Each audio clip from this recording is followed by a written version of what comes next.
Hello and welcome into to Two Countries, Two Americas, All Sports. This is episode 30 here on Flag Day in the United States, June 14th, 2022, an absolutely scorching day here in Chattanooga, Tennessee, the United States, where I am always at. And joining me down from Americana, Sao Paulo, Brazil, is Gustavo Tomazeli. Uh, we got some. You don't realize how hot it is here. It's like the heat index today was like 110. Is I am so freaking jealous of you right now. is it? I honestly, It's, I don't. I'm, I'm wearing long sleeves. Yeah, I mean, it's pretty. It's just insane to me to think about how we like are experiencing different seasons. Like how you're in winter and we're in summer, and Yeah, I know it still feels weird to me because I lived in the United States for 6 years. So for me, June was such a hot month, lakes and stuff. But out here in Brazil, it's really chilly. Yesterday was even colder, but today is around 60 degrees. So it's I I say want 60 degrees right now. That sounds amazing. no, no, you don't want that. Yeah, I it's want amazing. 91 degrees right now. Summer, hot. Oh my god. Probably my day, probably back to the days I was in marching band, to where I have the aversion to heat. Ever since then, I'm just like I don't want to feel heat ever again. But as long as I live in Tennessee, I'm gonna have to deal with it. Nah, I understand you. I got my hey, Jason is here. Send the link to Jason if you wanna join us. He is more than welcome to. We have a lot of topics for today. Yesterday was He is busy today. He is moving. He is getting. okay. Oh, okay. I invite him anyway, but he is always welcome to join us. But I know it's moving. Last year was us. I was moving back to Brazil. You're moving back to Chattanooga. Chattanooga. Yeah, it's not fun, especially in this heat. Not the best day in the world to do it, but hey, we gotta power through it. Yeah, no. But I'm free from COVID. I test negative today, so that's That's happy. Happy. I'm happy, ready to get back to broadcasting, especially. Uh, I'm so pumped, and we're going to talk about this later. Saturday, people here in Americana all talk about the Battle of Amparo, and I'm going to get to that in the Brazilian topics, but it was interesting weekend. But oh my God, he's here! He's Oh, here! Jason Wyrick, you are joining us. That'll teach Nick to assume that I'm not going to pop in whenever I get a moment. Awesome. Oh man, I should have thank known you. that you would have given us a moment. How's I'm the move today been? so far so good. I've got the moving truck packed pretty well. My apartment is pretty well empty, and I'm sitting on an air mattress right now. But I'm really excited for the new chapter in my life. I'm sad to be leaving Tennessee. Gus, I know you know exactly how that feels. I know Nick, you're a lot closer, still being in Chattanooga, but I'm sure you know how it feels as well. It's always tough to start a new chapter, but I'm really excited for it, and I'm ready to get going with it. Yeah, Knoxville's a very special place. Even being as close as I am to it, it's still always a bit of better place whenever I go back. Because it is different than anywhere else. It feels like. No, and here in Brazil is we call Saint Month. It's a lot of say very traditional parties. A lot of I don't know how you guys call it in America, but here in Brazil it's like especially Brazil is such a Catholic country. We have like the Catholic Church has more a lot of saints, so we have like potluck. We have like food, bingo, and a lot of traditional parties. Let's say so it's kind of that time, and also here in Americana it's rodeo weekend, so all everybody's there. It's after 2 years of not be able to do it because of COVID, but it's very crowded, but it's very cold. But let's get through it. Talk about, and I'm glad Jason are here because I bet your last weekend in Knoxville was a little bit sad than you expected, and let's talk Oh about boy, here we go. And for me, it was double bad because Louisville also lost. Oh, So, it was terrible. I got let down by both my alma maters. yeah. We gotta dive right into this. I honestly considered starting off this episode in a paper bag, but anyway, so our number one volunteers, they crapped the bed this weekend against Notre Dame. They lost on Friday night, 8-6. They came back, absolutely demolished Notre Dame 12-2 on Saturday, and on Sunday held a 3-1 lead heading into the seventh inning. But you know what they say, a 3-1 lead is the most dangerous lead in all sports because Notre Dame took it to the Vols in the last 3 innings and ended up winning 7-3 and eliminating the Vols to the joy of literally every other fan base. It's insane to me because before the last 2 or 3 years, it seemed like when you go on Twitter or went on social media, it seemed like no one ever talked about college baseball. But all of a sudden, for some reason, this Tennessee team has captivated everyone to either. Hey, speak for yourself on that. College baseball's always been fun. You guys are new to it, I guess. Yeah, we're definitely. It's so nice to be a part of it, though, here. It's such a special time here on Rocky Top. I don't care what happened this past weekend. Oh, for sure. And, I think, just starting off, that's one thing, that I guess is helping me cope with the loss is that, 3-4 years ago, most people didn't care about college baseball. So the fact that we're even sitting here caring about it, obviously heard stories about even down here in Chattanooga where some of my coworkers talking about how they were at the ball field on Sunday and there were kids crying over Tennessee not winning this game. And I'm just like 3 or 4 years ago, we weren't even talking about college baseball down here. It's as painful as this loss is. I think we have to take a step back and think we really are truly in a different spot, just as a program, just as an athletics department. I mean, think about how many teams in the Tennessee athletic department have been close. I mean, men's basketball won the SEC tournament. The Lady Vols, they're continuing to get better and better. I don't know if y'all saw today where ESPN has them pre-ranked in the top 5, at least early on. I'm not looking forward to that the invitational at the beginning of the year. I don't want to see another matchup between the Cards and the Vols. As long as we don't do it in the NCAA tournament again, because that was actually a really good game. But just Louisville obviously was just a lot better last year. But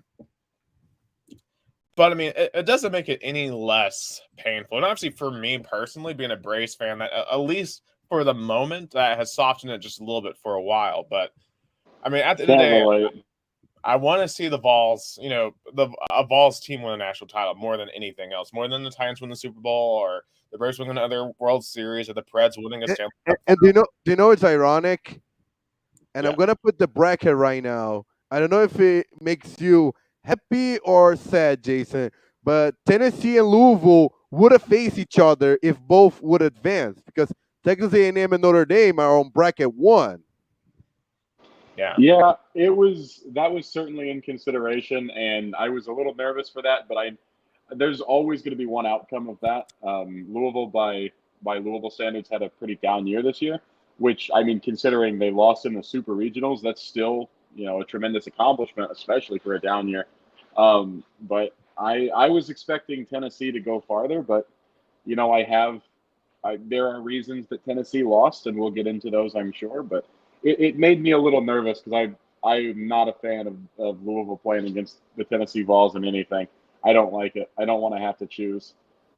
But if you have to. If I have to, it's always going to be Louisville, and that's not what you guys want to hear. But that's my first alma mater. No, it's like when Corinthians and Rio Branco play here. Now I'm always going to be Rio Branco because that's my hometown team. That's what I'm most involved. Still like Corinthians. That's my grandma's team. That's my team that the big team that I root for. But you ended up picking one or the other. It's not that you want both to be great, but sometimes they ended up facing each other. Absolutely. Like, for example, if Nashville ever gets an MLB team, for example, I'll probably adopt them as my number 2, but I'm not going to pick them over the Braves, ever. At least that's a potential scenario where I see myself having to choose between 2 teams, or if I ever go to grad school somewhere else. That's. And it's not fun, Nick, but it is fun, but it's not when they play each other. And it's so funny for Americans. That's a hard concept, but Brazilians are used to having two teams because, like, normally what happens is like you live like me in a small town. You ended up having your hometown team and the big team from the capital of your state. Like here in Sao Paulo, you either be Corinthians, Palmeiras, São Paulo, or Santos, but you also have a soft spot for Rio Branco. And this happens to a lot of like small towns all over Brazil. So Brazilians are used to having that. I know Americans probably not because the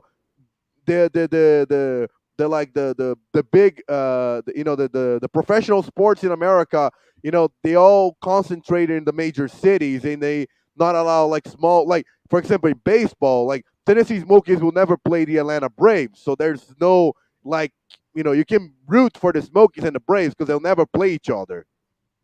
Right, right.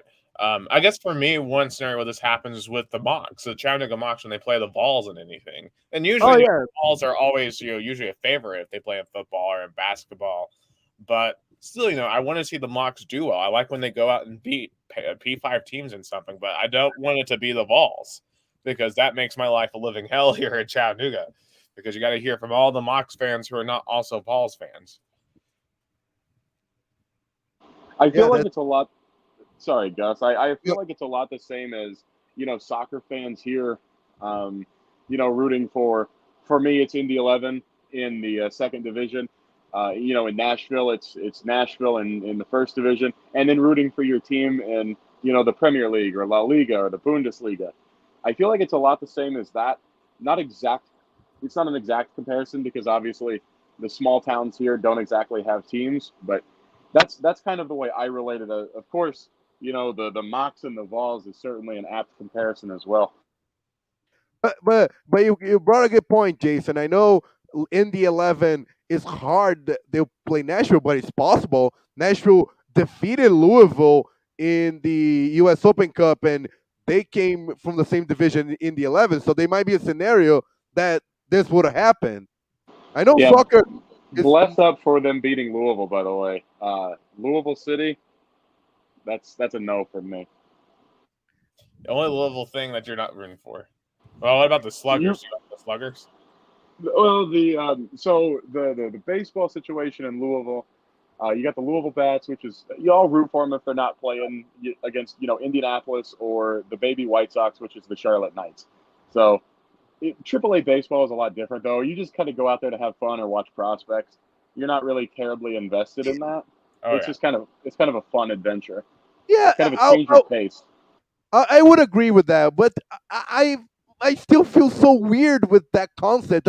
I know it makes sense for for Americans, and I know like triple A, double A, even high A teams, they find a way to attract fans despite the team not being competitive. Like you mentioned Louisville Bats or even Tennessee Smokies. I've been to Smoky Stadium many times, and they lose some, win some, but at the end of the day. They don't care about the outcome of the game. They don't like when I was there. I always wanted Smokies to be good to go to the playoffs, but I think I care more about that than the average fan that went to the Smoky Stadium every weekend. It's for me it's so weird because even here in Brazil, even the Rio Branco right now is in the fourth division. The fans here, they're mad they lost. They're not like, oh, it's fun to go to the hometown game. No, we want them to win.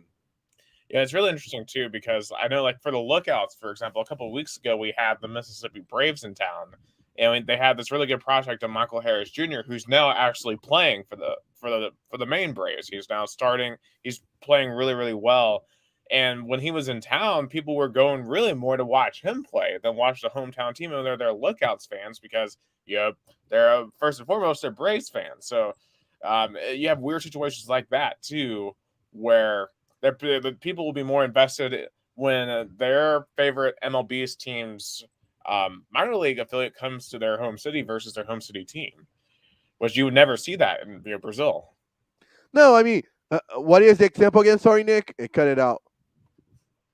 How when the Mississippi Braves from Jackson come up and play the Lookouts, how Lookouts fans will go and watch them more for the Braves, just to see what the Braves might have in the future. And in that series, a current Brave starter Um, was playing. I feel like I can compare to that is when, for example, Corinthians under 20 last year came to Americana to play Rio Branco. There, at the time there was no fans allowed, but if they were allowed, I think there would be some people, some Corinthians fans who would go to the game to see Corinthians because they probably don't have the opportunity to go all the way to Sao Paulo to watch Corinthians. And the last time a professional team from Corinthians came to Americana was 2006. I was a kid, I was there, but I feel like the same concept of a minor league team is when the under 20 or under 17 or under 15 team comes here to town to play. It's not usual. It's very rare, but sometimes happens. Like last year. Oh yeah, absolutely. I mean, it's pretty interesting, right? Like whenever the Chattanooga FC, for example, they have like Atlanta United come up and play. Like those get a lot of people just because it's a Uh, novelty. Like Chattanooga doesn't get a lot of big time teams yeah, come yeah. up. Like for a USL team, like in the 11, Jason.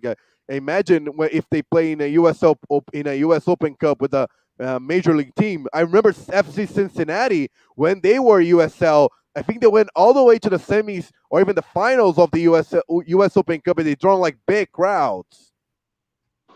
Yeah, FC Cincinnati has been drawing tremendous crowds since they were in the USL, and you can attribute that to whatever you want. I know they gave away a lot of tickets to try to get fan support so that they could, drum up support for a Major League Soccer bid, and eventually they got that. But they have a tremendously passionate fan base. As much as I hate to say it, because they are a big rival of Indy 11, they're probably the number two rival only to to Louisville City in that respect. But yeah, Indy 11 has been in the U.S. Open Cup and played against some big time teams, and then they've also played against some of the amateur teams. In PSL, the Michigan Bucks was a team about, I don't know, 4 years ago or so. Indy 11 actually lost to an amateur team because they put out like the third team and just got beat. It's minor league soccer, and the U.S. Open Cup especially. Those are wild times, Uh, and oh, it's just another heartbreak from Indy 11. Oh, I love US Open Cup. I love US Open Cup. It's one of I'm I only been to one US Open Cup game. Was actually a New York Derby between New York City FC and New York Red Bulls. But I love the concept where the little is it's even more democratic than the Brazilian Cup here. The Brazilian Cup here got to a point, unfortunately, then the teams that on the top they only got in late, like MLS, and then they defeat all the second division, third division teams, and then and now, for example, we talked about the drawing last week, and it's all first division. I know it's big games, but back in 2004, 2005, there were two teams from second division. They won the tournament. They went all the way and won one of the most historical games, Santo Andre versus Flamengo. Flamengo is like a Dallas Cowboys, like a big team, like it's like the largest fan base in Brazil, and they got defeated at home to a second division team. And only those kind of cups you can see that, like FA Cup and stuff. That's what I love about it. Like Jason brought it up, like U.S. Open Cup can draw some crazy things, and it brought like when a small team comes to play a big team, what do you choose? Like if Chattanooga FC faces Nashville for Nick. I mean, Chattanooga. That's who I would root for. Because I mean, Nashville, they are a newer team. I watch them occasionally, but like, I definitely would support CFC over Nashville. And I remember when Chattanooga, I was looking, and when they host Real Betis, and I was like, that was a historical game. I remember, and it's just the kind of stuff that people draw more support. But back to the point about the Vols, like they lost in how. What is the point? What do you want to talk about, Jason? Oh, I was just making a comment that the Chattanooga Red Wolves 2021 goalie is now the starter for Indy 11. So if you needed any reason to root for Indy 11, Nick, Tim Trilk is your guy. Yeah, But let's that's let's really go ahead and get into that.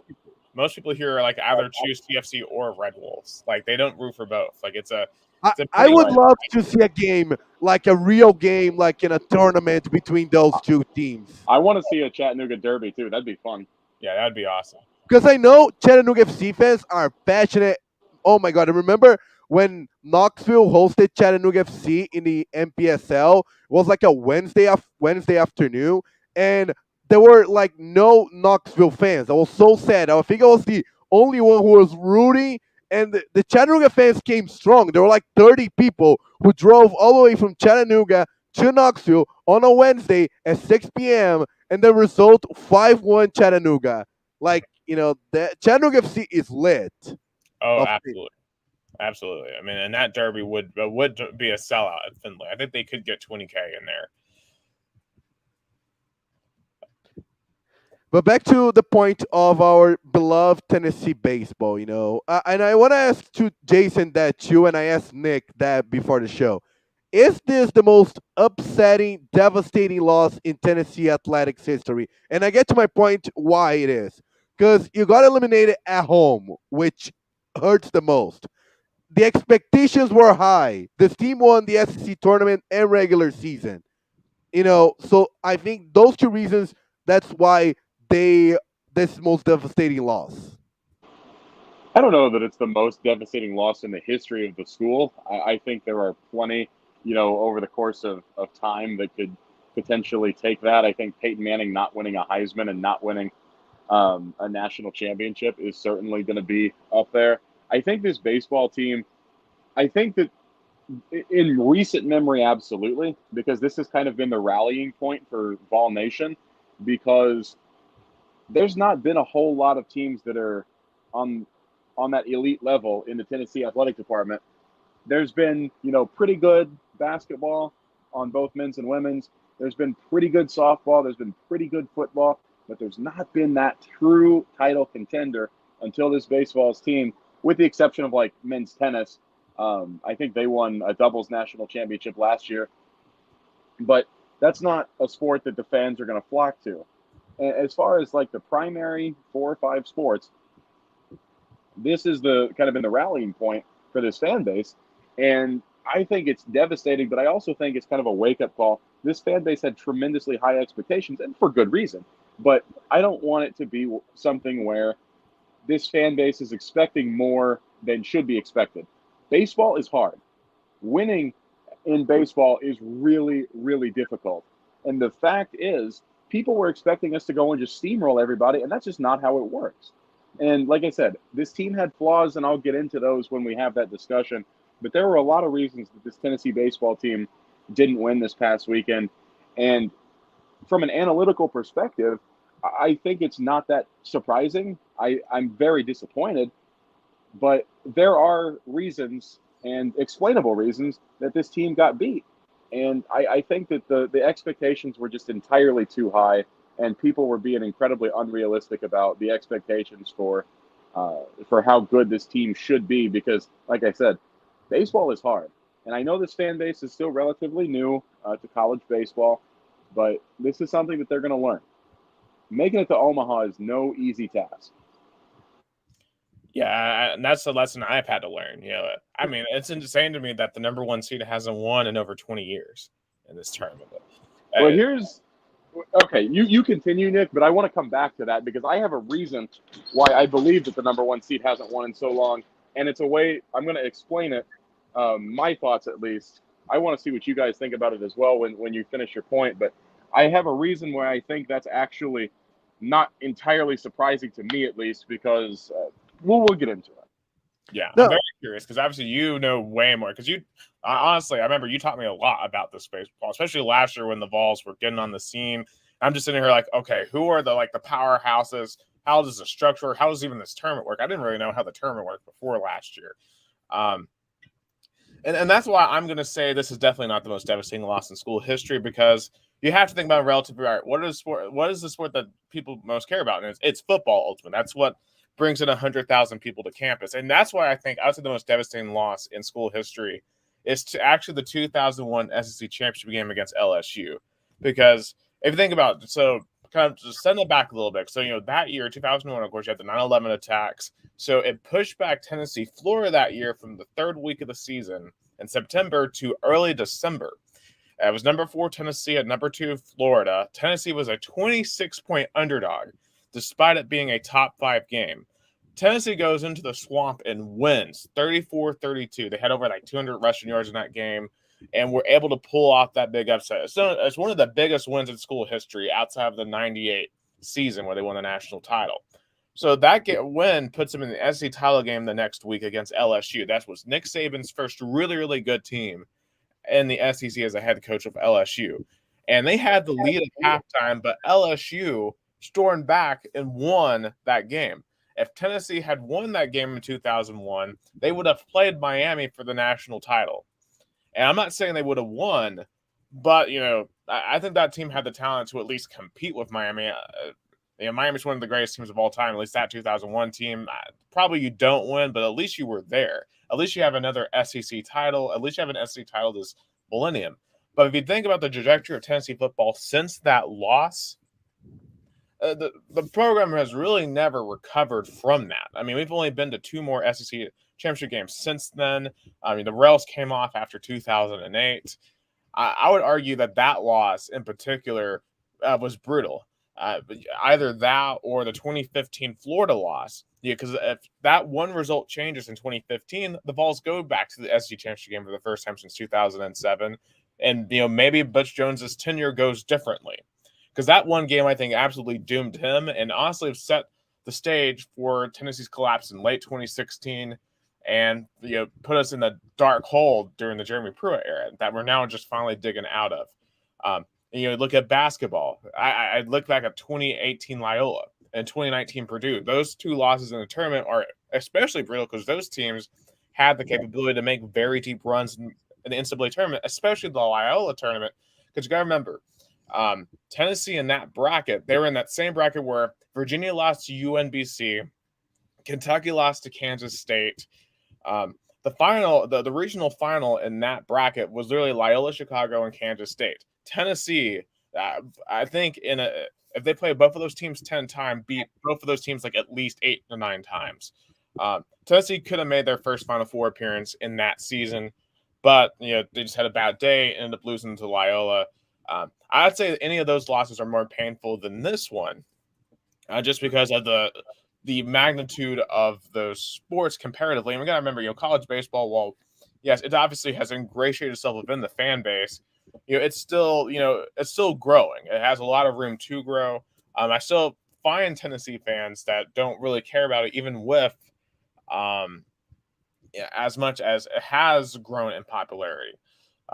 So just in terms of the question, is this the most devastating loss of school history? No, I think those for the big money sports in terms of its impact were more devastating. I understand your point, Nick, but for me, the home factor, it kind of evens out. I feel like because all the games that you mentioned weren't in campus, were in Atlanta or even on neutral fields. I think being eliminated at home with so much expectations, with already the national championship playoffs, you can say like the super regionals is the playoffs already for playing the national title. So I feel like the expectation that's for me probably okay. It's not probably the most devastating loss, but definitely in the top 5. Top 5 definitely. I don't know what Jason would think that. I would say top 5. I think that's fair. Outside of like those 3 that I mentioned, it's probably right up there.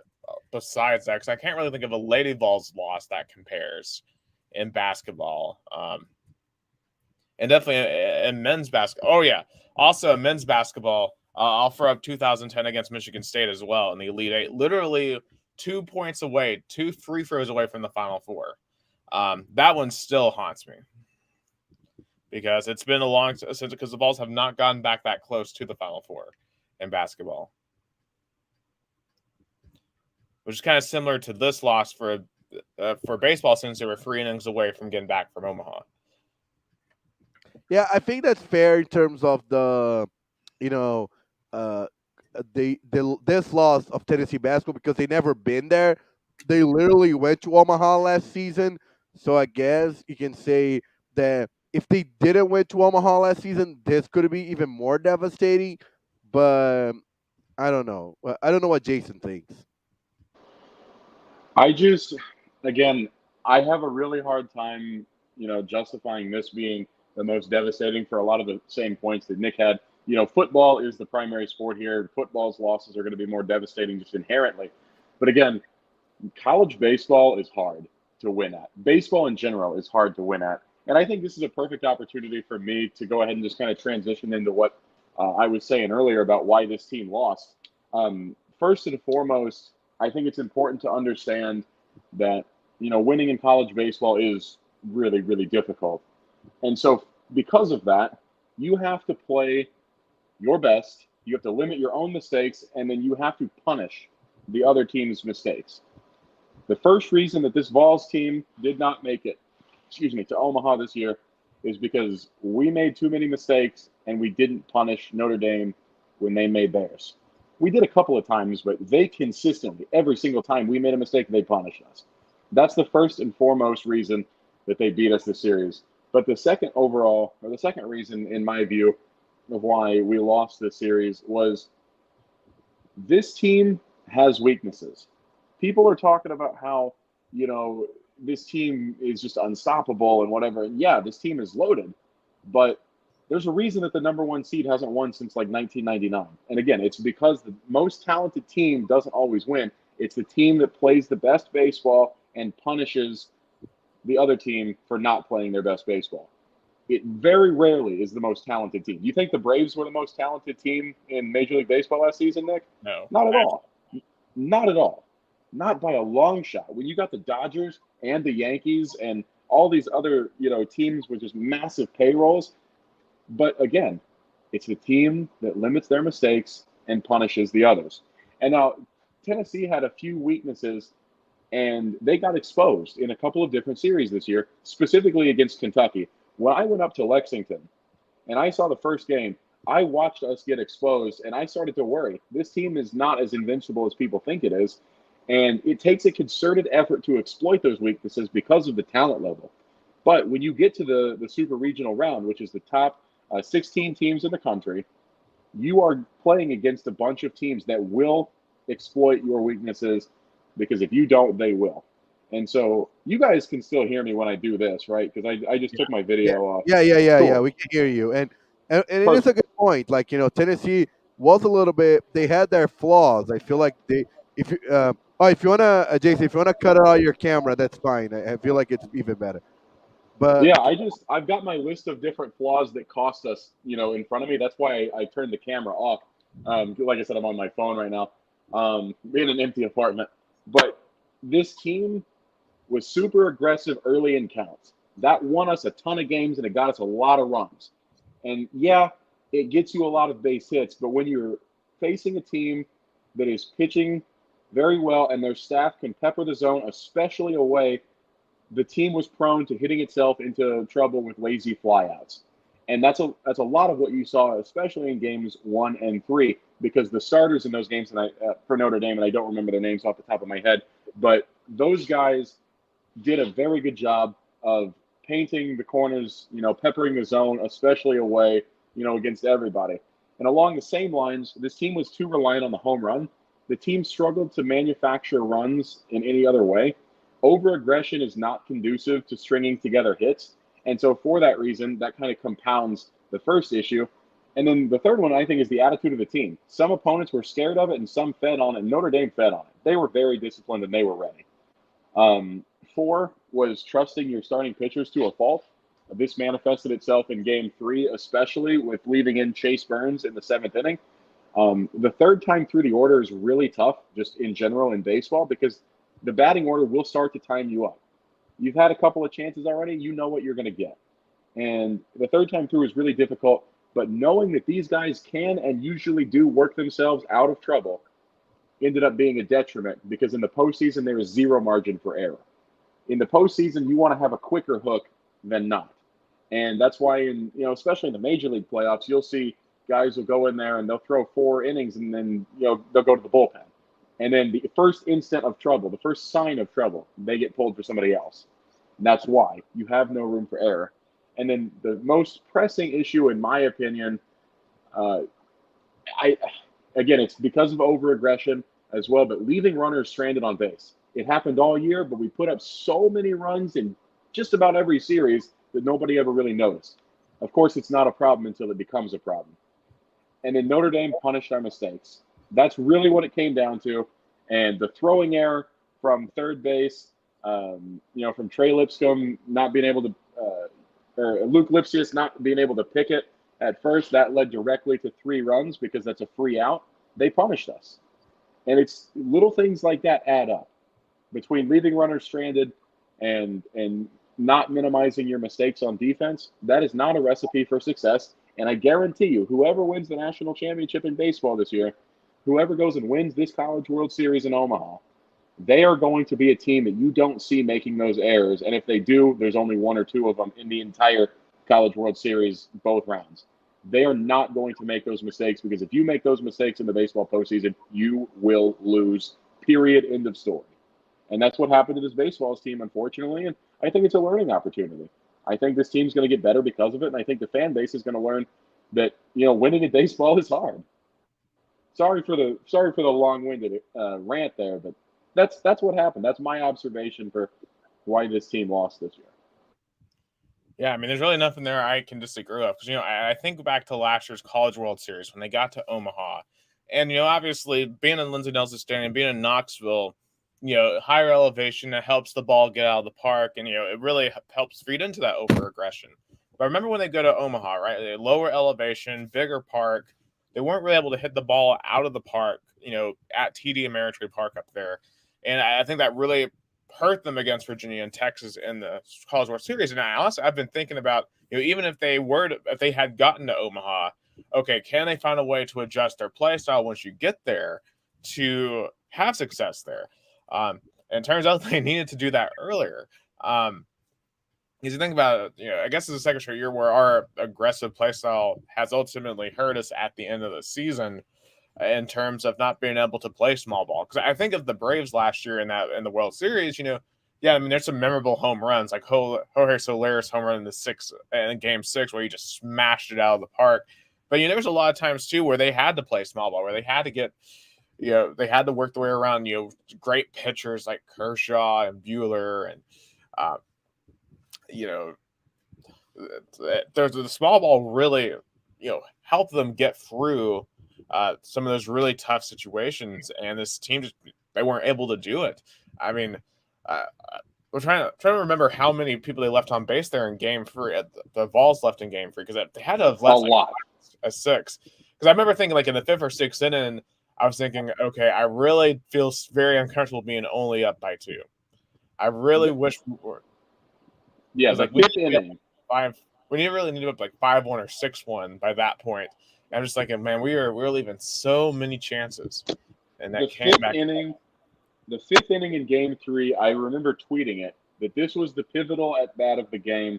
The bases weren't loaded. I don't think. I think there were 2 on at second and third with 2 outs, and I said, this is the pivotal at bat of the game. You've got to get something here, because to that, I think there were 2 on with nobody out, and we ended up getting nothing. That's when they brought in Jack Finley, who was the rest of the game. Yeah, and see, again, he peppered the zone, especially away. And when you have an overly aggressive team, you're liable to hit, lazy pop outs and fly outs to the outfield, and that's exactly what happened. And they were able to work their way out of a jam.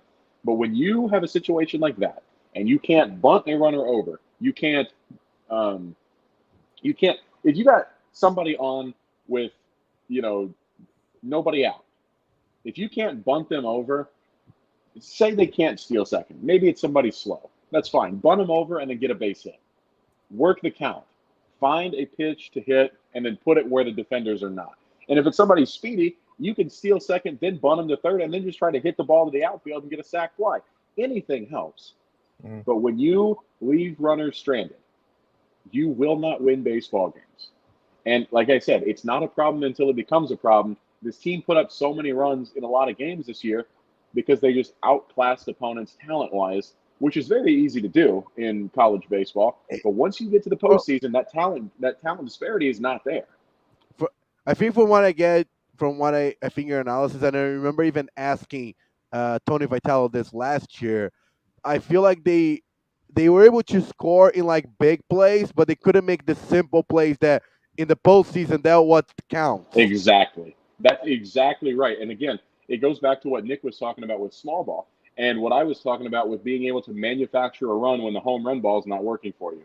If you can't bunt a runner over, you can't steal bases, you can't get a sac fly when you've got runners on to just get a run here or there, that's a problem. Notre Dame's head coach went on TV and said, if we can limit them to one run an inning, we're going to be in good shape. Because the reason that you can say that is because this team does not manufacture that many runs. Every time you see the Vols win, it's because they had a big inning here, a big inning there. Hitting a couple of home runs or hitting, a double and then hitting, several in a row. That's not small ball. That's power hitting. That's putting it into the gap. You have to be able to win with singles, bunts, sacrifices, and that is the fatal flaw of this Tennessee team. And I hope and I assume it will be addressed, and I hope it will be addressed. Tony Vitello is an up-and-coming coach. He has only been a head coach at Tennessee. He is not that experienced as a head coach. This is his 5th season, and in his 4th season, he went to Omaha. But getting to Omaha is not easy. But you can increase your chances to do it by doing the things that I was saying, and I think those are going to become a point of emphasis. And I think that's something that the Vols fans should be excited about because this team's not going anywhere. I want to say real quick, everybody in the country, and Nick alluded to this earlier, everybody in the country was rooting for the Vols to lose except Vol Nation. Nobody gave a crap about Tennessee baseball until a couple of years ago. This program is big time already. And there is a reason that every tweet from the last few days from the baseball Twitter account has Arkansas fans in the comments. There's a reason for that. It's because those are the fans that have watched their team. Their team is supposed to have been so great, and they, to be fair, have been, but they've not been able to win a national title. They've been far and away the best team in the SEC West, and now they had Vanderbilt on the other side to compete with, and Florida occasionally. Now you got Tennessee on the other side to compete with also. That's trouble for the Arkansas Razorbacks. Their fans are not happy because they haven't been able to capitalize yet, and they're nervous because what Tony Vitello is doing is bringing the best talent in the country to Knoxville, Tennessee to play baseball. And once beating ourselves is done, this team is going to be a monster. But you got to stop beating yourself first, and I think that's going to happen with time. Tony Vitello is still a young head coach. There's a lot to be excited about here on Rocky Top. Yeah, and I'll say this too. Like, a friend of mine brought up this comparison a few days ago about how this Tennessee baseball team is kind of the equivalent of like the Miami Hurricanes teams of the '80s, or like the Fab Five, or like the Bad Boy Pistons, and how they kind of changed the attitude of the whole sport. Because college baseball, at least from what I observed, it seemed like it had this. It very much goes by the unwritten rules, right? You don't show up your opponent, you don't do a lot of things that this Tennessee team does, and that's what really makes a lot of people mad about when they watch the Tennessee Vols team. They think they're just too cocky, that they have too much attitude. But for me, as a newer fan of the game, that's what draws me in. That's what I'm gonna miss next week in Omaha, because I know none of these teams are gonna bring the same attitude that the Vols did, and how they make it fun to watch. And I think college baseball desperately needed a team like Tennessee to kind of drum it up, because I think having a team like that, yes, you have a lot of haters of Tennessee, but guess what? They were all doing Sunday afternoon. They were all watching Tennessee. That drives up ratings, and honestly, I think they're gonna miss us next week in terms of ratings, because people were watching the Vols, for talent, to root against them. They're just. Teams like that don't come around very often in terms of the attitude, and obviously you got to back it up with championships eventually. But I do think that that's part of it, because people look back fondly on the U from the '80s now, and the Fab Five, and people were heavily rooting against it at the time. When I have people in Louisville that are talking about how many people hate watching the Tennessee baseball team, or when I have people, who are members of White Sox Twitter talking about how many people hate the Tennessee baseball team, that's when you know you've made it. That's how you know you have a program on the rise and a program that's not going anywhere anytime soon.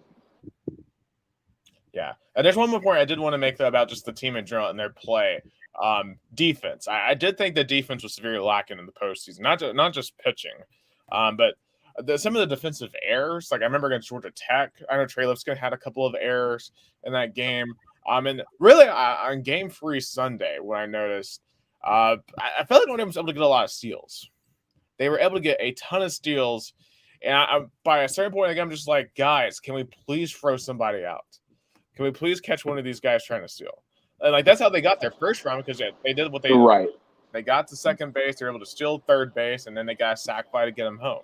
It's incredible how manufacturing runs wins you games. And I agree with you, Nick. It's a lot to do with not having a traditional catcher on the roster that is ready to start at the moment. And Evan Russell, I think, did a tremendous job defensively. As far as receiving the baseball, he was excellent. At the plate, he was excellent. But he, at the end of the day, is still an outfielder. And so teams were able to exploit that. But it's not all on him. I think it's really important to understand that the Tennessee pitching staff didn't really use slide steps at all. They weren't quick to the plate because they believed in their stuff. They thought, all right, we're going to be able to outclass you with what our pitches are.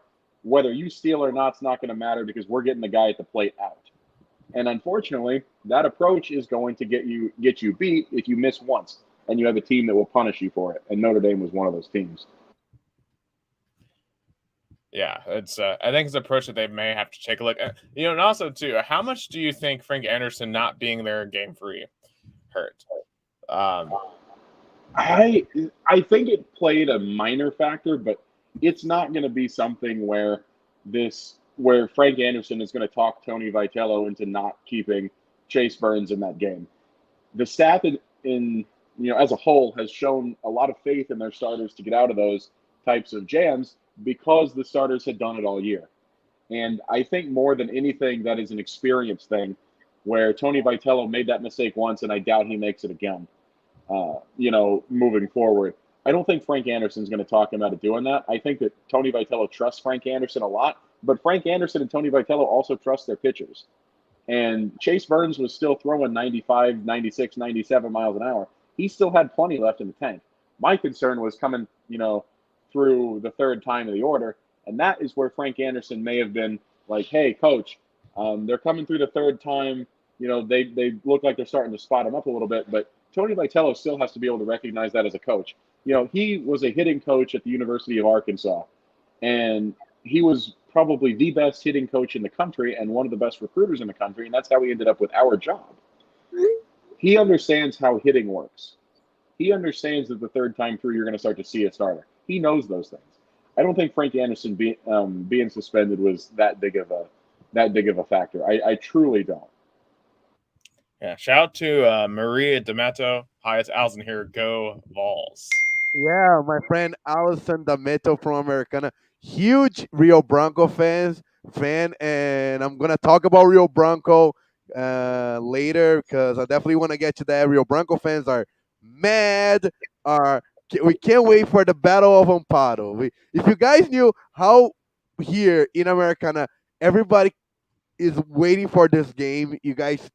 Yeah, but back to the Vols, I feel like it's a learning lesson. I feel like as disappointed as this are, I see the bright point. This program is on a rise. I feel like but my only concern is this season wouldn't I compare it to like the 2017-2018 basketball season where there was a lot of excitement, a lot of a lot of momentum. They were the number one team in the country. They got eliminated in a very hard way, and then they never got back to that point. I feel like. Yeah, well, I'd say last year was like the 2017-2018 season because there really wasn't high expectations, but they had a really good season. Then they came back the next year with a top 10 team preseason. We're number one for a while, and they ended up getting eliminated for Purdue there. And basketball they've been trying to rebuild back to that point. Of course, they won the SEC tournament last year, but at the end of the day, people want to win March Madness, not the conference tournament. So, but I, as Jason said, though, I trust Tony Vitello to adjust because he's still learning year to year how to really truly be a head coach, and especially when we build the new Lindsey Nelson Stadium, when we get those new facilities in there. Which, by the way, if you haven't seen those pictures of what Lindsey Nelson Stadium is going to look like in the future, it's going to be absolutely gorgeous. Just saw the Braves hit another homer, but yeah, this program is going in great places because I know there's been some whisperings of people being worried about Vitello looking at like Florida State and other jobs. He's going to stay here for the long haul because Tennessee is now a destination job in baseball. Absolutely. And really quickly, I want to interject, even if Tony Vitello were to leave, which I think is highly, highly, highly unlikely. I want to preface this by saying that I think that it's not happening. But in the event that it does, Tennessee has the money and the facilities, as far as money going into the facilities, I guess, money in the athletic department, the facilities are coming. They'll get somebody else that's also a good coach. This team's not going anywhere. But with that being said, I don't see any scenario where we let Tony Vitello walk. Not a chance. Yeah, because thank God we got an athletic director now that will claw and fight for everything. Danny White, he will pay, I think, anything to keep Vitello here. He has turned baseball into a revenue-generating sport. That's a big deal. Oh, absolutely, absolutely. And especially when we get more seats in there, it's going to generate only more revenue. I mean, think about how many times we were on TV this year. I mean, literally every single one of our postseason games were on TV. You didn't have to go to ESPN Plus. You could just go to ESPN2 or SEC Network or ESPNU. I mean, that's a big deal. Very few college baseball teams get that type of treatment. And Tennessee was one of those teams. Absolutely. And I think this team was really special as far as the talent is concerned. I think it's one of the most talented teams I've ever seen. But again, it is a lot to do, there's a lot of parallels between this team and like the Admiral Schofield basketballs. But with that being said, again, in baseball, it is not necessarily the most talented team. Very rarely is the most talented team the winner, the last team standing in the College World Series in Omaha. And I think that is a reason for Vols fans to be encouraged because these are things we beat ourselves. We allowed ourselves to be beat.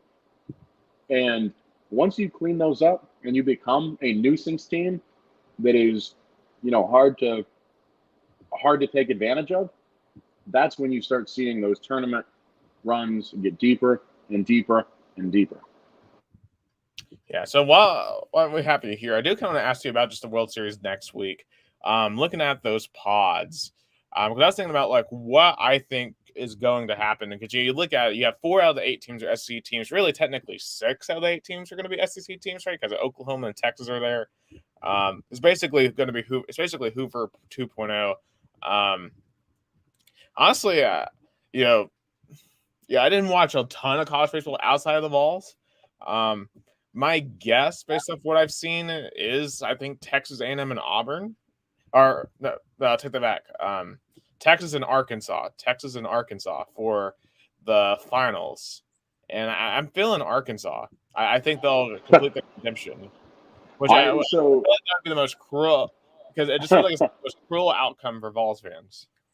Well, as far as like looking at the 2 pools here, I really like Texas as far as talent is concerned, but I'm going to take Texas A&M to come out of the left side bracket.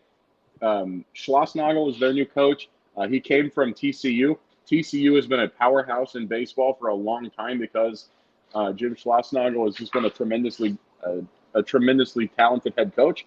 And the one thing that he preaches more than anything is fundamentals. He makes sure his teams are nuisance teams that are hard to beat, hard to take advantage of. And he doesn't have as much talent as Texas. He probably has the same amount of talent as Oklahoma and Notre Dame. Texas is the most talented team in that side. That's without question in my view. But I think Texas A&M is going to be the hardest team to beat out of that. And I feel like Arkansas is kind of the Texas equivalent on the other side. They are the most talented team. But Stanford is one of those teams they're kind of a nuisance team, and so is Auburn. Now, I like Stanford in this, and I like Texas A&M. If I had to choose, I think I'm taking Stanford to win the College World Series this year. I don't think Ole Miss has a chance. They have done very well to get themselves there, but Mike Bianco's history in Omaha has not been pretty. They're another team like the Vols who, they play. They're prone to playing a little bit more sloppy type of baseball, and so I think that's going to get them into trouble. But Stanford and Auburn are the two teams on the right side of the bracket that I think are kind of those nuisance teams, and I think it's going to end up being Stanford and Texas A&M. And I would take Stanford over Texas A&M in the 3-game championship series. And that'd be a lot less offensive of a result than my prediction. So I hope that happens. And Nick, if that happens, like you mentioned Arkansas beating Texas, how cruel! Because Arkansas annihilated Texas in football and kind of bump down all the expectations for Longhorn fans in football. Imagine Arkansas defeating them in baseball in the College World Series. That would be cruel. Oh, absolutely. I mean, and obviously when Texas comes back, I'm very curious to see what that rivalry becomes again between Arkansas and Texas. Because I feel like that game last year was kind of like the first shot back. Now that it's be regular again, it's going to be pretty awesome to see. Yeah, because I feel like Arkansas see Texas as more of a rival than like Tennessee or even Ole Miss. As far as baseball is concerned, it's absolutely not. But everything else, I feel like Arkansas and Texas, that's an old Southwest Conference rivalry. But I'll tell you what, though, Arkansas baseball fans love watching Tennessee more than they love watching Arkansas, which is just wild to me. Yeah. I mean, granted, they had a rain delay or whatever. So, I guess they had a lot of downtime on Sunday to watch the Vols. But that doesn't excuse tweeting under every single, Tennessee baseball tweet. That's just stupid. They probably know our roster better than they know their own roster at this point. Especially when they were on that losing streak, they just started hate watching the Vols. I can't imagine spending so much time watching a team that you hated. I like to watch. I don't sit down and watch every Kentucky basketball game. I don't sit down and watch every Florida football game. Unless it's a big game. You know how many times I watched Kentucky basketball this year, Nick? 2. 3. The 2 Vols games and the Louisville game. I cannot be bothered to care about anybody else when my team is not playing, period. Sorry. When my team is playing, I am invested in them only. I don't care what anybody else does. I could care less who wins this College World Series. I'm mad that Louisville didn't win. I'm mad that Tennessee didn't win. I could care less. I'm equally mad because my teams didn't win. I don't care if it's Arkansas that wins. Maybe, their fans will be insufferable on Twitter for the next 50 years, but they're already that. So nothing's going to change. Yeah, the only league that I'll sit down and watch really just any game is the NFL. And just because that's just there's so few games. And every game matters. I don't even really do that. Yeah. I don't know, because I just love NFL. So it's just I'll watch any game. That's fair. Yeah. But and after that's coming up here in 3 months, and I guess at this point we're kind of heading into the sports dead zone. But we're still got some championships to wrap up here, so we're going to move on to the NBA Finals. So Game 5 was last night in San Francisco, and it was a really crazy game because the Warriors, they dominated the first half. It looked like they were going to kind of control the game, but Boston came out in the second half and just was on fire. They hit, I think it was 8 straight threes in the third quarter, ended up taking the lead, but Jordan Poole, to kind of channel his inner Steph Curry at the buzzer in the third quarter, hit a crazy buzzer beater, and then the Warriors just dominated. Up until 2 minutes left in the fourth quarter, the Celtics had only hit 1 shot in the fourth quarter. Just an absolutely dominant performance. The Warriors have taken a 3-2 lead. Game 6 is Thursday in Boston, and Boston obviously has to win to force Game 7, or otherwise the Warriors are going to win their 4th title in 10 years. I'll say this. I think this has been a very good finals. It's been very competitive. Both teams have had their moments. It's been I feel like a very run-heavy finals where you get a team that will get up, but it seems like they can never hold the lead in this finals. The other team will race back. I don't know how much of the finals you've watched, Jason. if you have watched any of it, just what are your takes on this series? I think it's been a really fun series to watch from a perspective of somebody that wishes that I knew what playoff basketball looked like. Um, but I think that the most fascinating thing in the playoffs, but especially in the finals, have been kind of the growth arc of Jason Tatum into a true superstar in this league, and then the redemption arc of Andrew Wiggins. Former number one. I think he was the number one pick, right? He was Yeah, the he was number one pick. so big for Minnesota.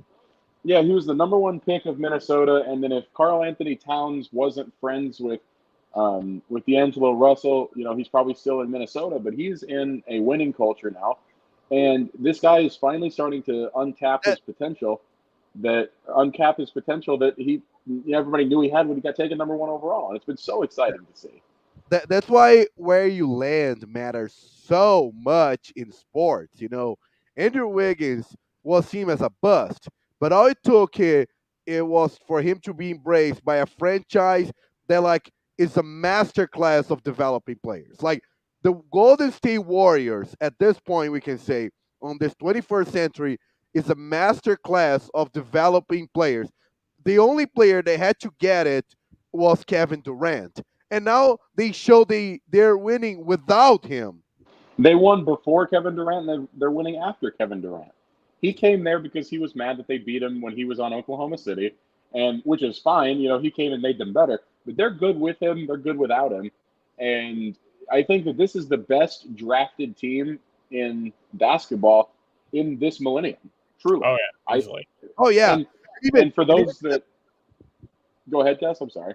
no, and even to the point they drafted well, but they also recruited players that were drafted and were like developed, like Andrew Wiggins. Right. But I think the primary thing here is people think that championships in the NBA are bought. And for the most part, they are. Because you've seen the era of the super team for the last 12 or so years.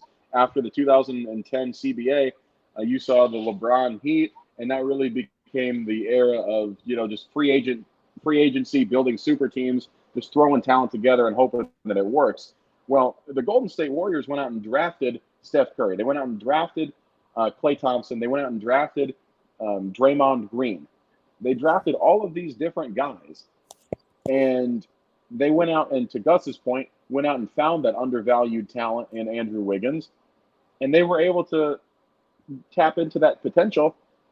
They are the most well-run organization as far as roster construction in basketball, in my view. And it was so funny that they were so well run, they escaped one city to the other. They left Oakland, which now is for me is the worst sports city in like in top in like big markets, to San Francisco, which in this century has dominated in baseball and even went to the Super Bowl two times in football. Yeah, and I mean, it's not like they moved very far. They moved about 20 minutes across the bay, but there's a reason that the Warriors and the Raiders have left Oakland, and I think it's a bad omen for the Oakland Athletics as well, and I think they're probably going to leave pretty soon as well. Oakland has just not been good to their sporting franchises, and they're going to lose all of them because of it. Oh, for sure. I mean, taking bets, do you think it's more likely they move to Las Vegas or move to Nashville? Because I think that's the two cities that everyone thinks they're going to head to. Las Vegas. I would agree with that. Because Nashville has to invest in a whole new baseball stadium. And I mean, Las Vegas is the hottest sports city in the country. Not only baseball, but basketball pretty soon is going to land, because even LeBron James stated that he wants to own a basketball team. I thought he was going to get the Cleveland Cavaliers, but no, he want to own a Las Vegas team because he knows whoever lands an NBA team in Las Vegas is going to be set, because it's not that NBA was there first. Was first was hockey, then football. Now, before that, even WNBA. Now the NBA is gonna arrive in more like a soft spot, like a more like the city will be ready. I think, honestly, the NBA should expand two teams and put them in Seattle and Las Vegas. I mean, that's the rumbling anyway. And then the grumblings, in terms of that would be to send like the Grizzlies or the Timberwolves to the Eastern Conference. And I think that makes a lot of sense, but I don't think it makes a whole lot of sense for the league because there's already enough teams that are watered down and don't have a chance. And that's really decreased viewership in the small market cities that don't have that all the fans in small market cities like Memphis and Indianapolis for just you know for instance between us, Nick, those are the two teams that we cheer for, and we know going into it we basically have no chance. Oh, for sure. I mean, and And obviously John that's Grant has maybe changed the game a little bit for Memphis, but in the long term, it's going to require like amazing drafting for the Grizzlies to have a chance. right. And I think it's going to happen. And I don't necessarily think it's going to be a good thing. It's probably going to be a cash cow for the league, and that's all they care about, and that's what they're going to do.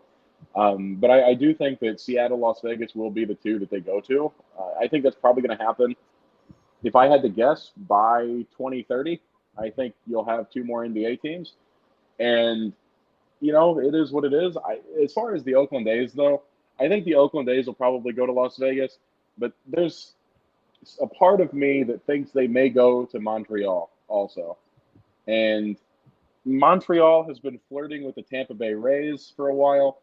They obviously lost their franchise, the Expos. They moved to the Washington, D.C. area, about 16, 18 years ago, and they became the Washington Nationals. But I truly think if they can get a stadium built, or if they can get at least the proposal put through, I think that Montreal has as good a chance as any to land the Oakland A's. But I hate that for Oakland fans, though.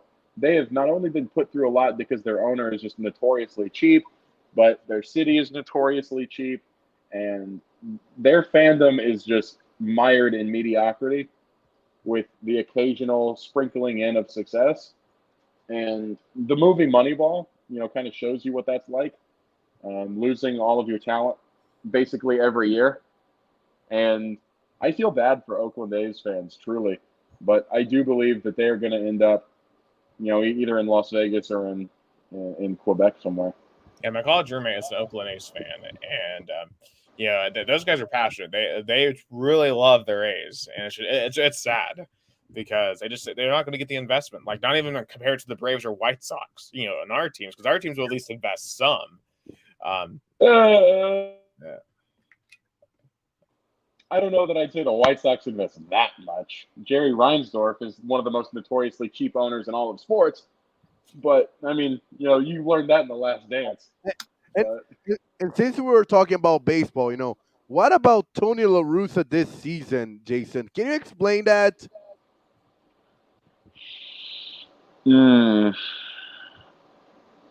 Is he a retired, like a coach that should be retired, but he's There, just there's a reason that he retired in 2011 the first time.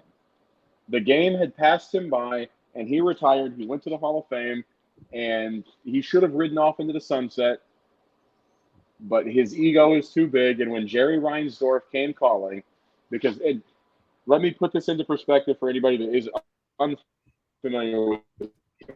So the White Sox went to the playoffs in 2020 under Rick Renteria, who was a decent manager.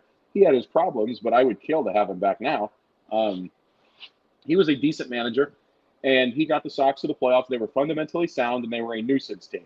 Again, the types of teams that win in baseball. And now he got fired. So I think, all right, cool. You're probably going to go after A.J. Hinch, Alex Cora. Those two guys were suspended for that season for their role in the Astros sign stealing scandal. I thought, all right, A.J. Hinch is probably going to be the one that you go and get because Alex Cora is supposed to be going back to the Red Sox, which ended up happening. And then, the Sox are hiring Tony La Russa? Wait a second, the guy's been retired for a decade. And then it's because Jerry Reinsdorf, the owner of the White Sox, wanted to correct a mistake that he made in the 80s when he fired him in the 80s. And the problem is Jerry Reinsdorf meddles more than any owner in sports. And the White Sox GM almost quit over it because Jerry Reinsdorf hired Tony La Russa without getting approval from the GM, who usually is the one who hires the head coach in baseball. And Jerry Reinsdorf will burn the entire window of contention to the ground before he fires Tony La Russa. Tony La Russa is untouchable. He can literally do whatever he wants because he will not get fired a second time. The only reason he's there is because he got fired the first time. And Jerry Reinsdorf's not going to do it to him again. He knows he's untouchable, but the game has passed him by. I mean, there is not a person on this planet that has ever watched a baseball game in their life, whether they understand the game or not, that would think that walking a guy on a 1-2 count is the right decision to make. I don't care what the splits say about the next hitter. You have a 1-2 count. You are one strike away from getting out of the inning, and you walk the bases loaded just for the next guy to hit a grand slam on you? Come on. And then you go and double down on that, and you go and act surprised that people think you're stupid, and you go out and attack fans and reporters for asking you about it? No, that's asinine. Tony La Russa is not only wrong about what he's doing, he's like historically wrong. He batted Leury Garcia, who is a utility infielder. He batted him leadoff. And statistically speaking, Leury Garcia was the worst leadoff hitter in the StatCast era. That's in 162 games for 30 different teams, so counting 2 a game. That's 162 games, 15 times 15 per season, times however many seasons. Statistically, the worst leadoff hitter in the history of StatCast. And then Tony La Russa goes out and talks about how it's a good decision. Meanwhile, the Sox just keep losing, and they're not fundamentally sound, and they're not a well-constructed team. No, just stop. Tony La Russa, the game has passed him by. He is not a good manager. This is going to be a stain on his legacy when he should have just ridden off into the sunset as one of the top managers of all time. And this is forever going to stay in his legacy as a manager because he came back and he's just getting embarrassed. And then he doesn't like protect his own guys. When Yermin Mercedes hit a 3-0 home run last year, he went out and chastised his own guy. And then the Minnesota Twins threw at him the next day, and Tony La Russa went out and defended the Minnesota Twins for throwing at his own guy. How do you do that? How in the world? And White Sox fans hate Tony La Russa. If you haven't heard, every game for the last 5 or 6 days, there's been a Fire Tony chant among the White Sox fans. But the problem is Jerry Reinsdorf does not care. And he's so much into the unwritten rules, it's annoying. I remember that, like when he was talking about, we got to respect the unwritten rules. It goes back to the balls. It's just like unwritten rules need to die. I hate the unwritten rules. I hate that too. I hate that too. I mean, there's a reason that Lance Lynn, who made his debut for the St. Louis Cardinals under Tony La Russa and has a lot of respect for Tony La Russa as a manager, came out and even spoke out publicly against Tony La Russa. I mean, Lance Lynn's like the adult version of the Baseballs, okay? He is somebody that's going to go out there and he's going to do his thing whether you like him or not, and he's going to go out there and he's going to be entertaining. And he went out and just attacked Tony La Russa. And it's asinine that Tony La Russa is still employed, especially after, he got hired with a pending DUI charge. I don't understand the logic here, but again, it's because Jerry Reinsdorf is meddling, and it's his team, so he's going to do what he wants. But anybody that's seen The Last Dance knows that he's willing to burn the entire window to the ground to do what he wants. And listen, nobody hates the Sox more than me. Go Sox. Yeah, I mean, it's of course Spencer Young says, as you can tell, Jason loves Tony. Of course, Spencer is one of Jason's best friends, but yeah. Thanks for watching, Spencer. I appreciate it. I just shared it on Facebook, seeing if anybody would watch. But no, and I appreciate you. I love to have people watching. I appreciate you guys having me on. Oh, hey, yeah, well, awesome. This is an awesome discussion. Going in directions. Time of Jerry Reinsdorf. Just, I still can't believe he was willing to blow up the Michael Jordan Bulls like that, and it's just insanity. You have the greatest player of all time, and I mean, you watched him do that in The Last Dance. Can you really be surprised with anything he's doing with the White Sox? Really? You cannot be. Really quick though, just back on because we got started back at the NBA Finals. Just So I guess really quick, do we think the Warriors are going to finish off the Celtics, or do we think the Celtics are going to come back? I think it goes 7. Goes 7 games, but I think the Warriors are gonna win. Give me the Warriors in 6. I think that they're just gonna. I think they're gonna take care of business, and I think that this Game 5 really showed how much more talented and much more seasoned they are than this Celtics team, who I think is going to be a very strong team for a very long time. But they're under a first-year head coach. They've got a lot of guys that don't have a whole lot of playoff experience. Give me the Warriors in 6. My wish, Grant Williams drops 50 and sends him to Game 7, but I don't think that's going to happen. I agree with Jason. Give me Warriors in 6. But I will say this, though. It's been awesome watching Grant Williams grow as a player this postseason. I mean, he has had so many big moments, and it's hard not to be proud of him. I mean, just to think about watching him in TBA with the Vols and seeing him now on the biggest stage. And if he continues to grow, I don't think it'll be his last time on that stage either. But really quick, moving on to the other finals. And before that, I just want to say that COVID has been hit a lot of the announcers, not only in America but in Brazil. Mike Breen, he was out for Game 1 and 2. He came back Game 3.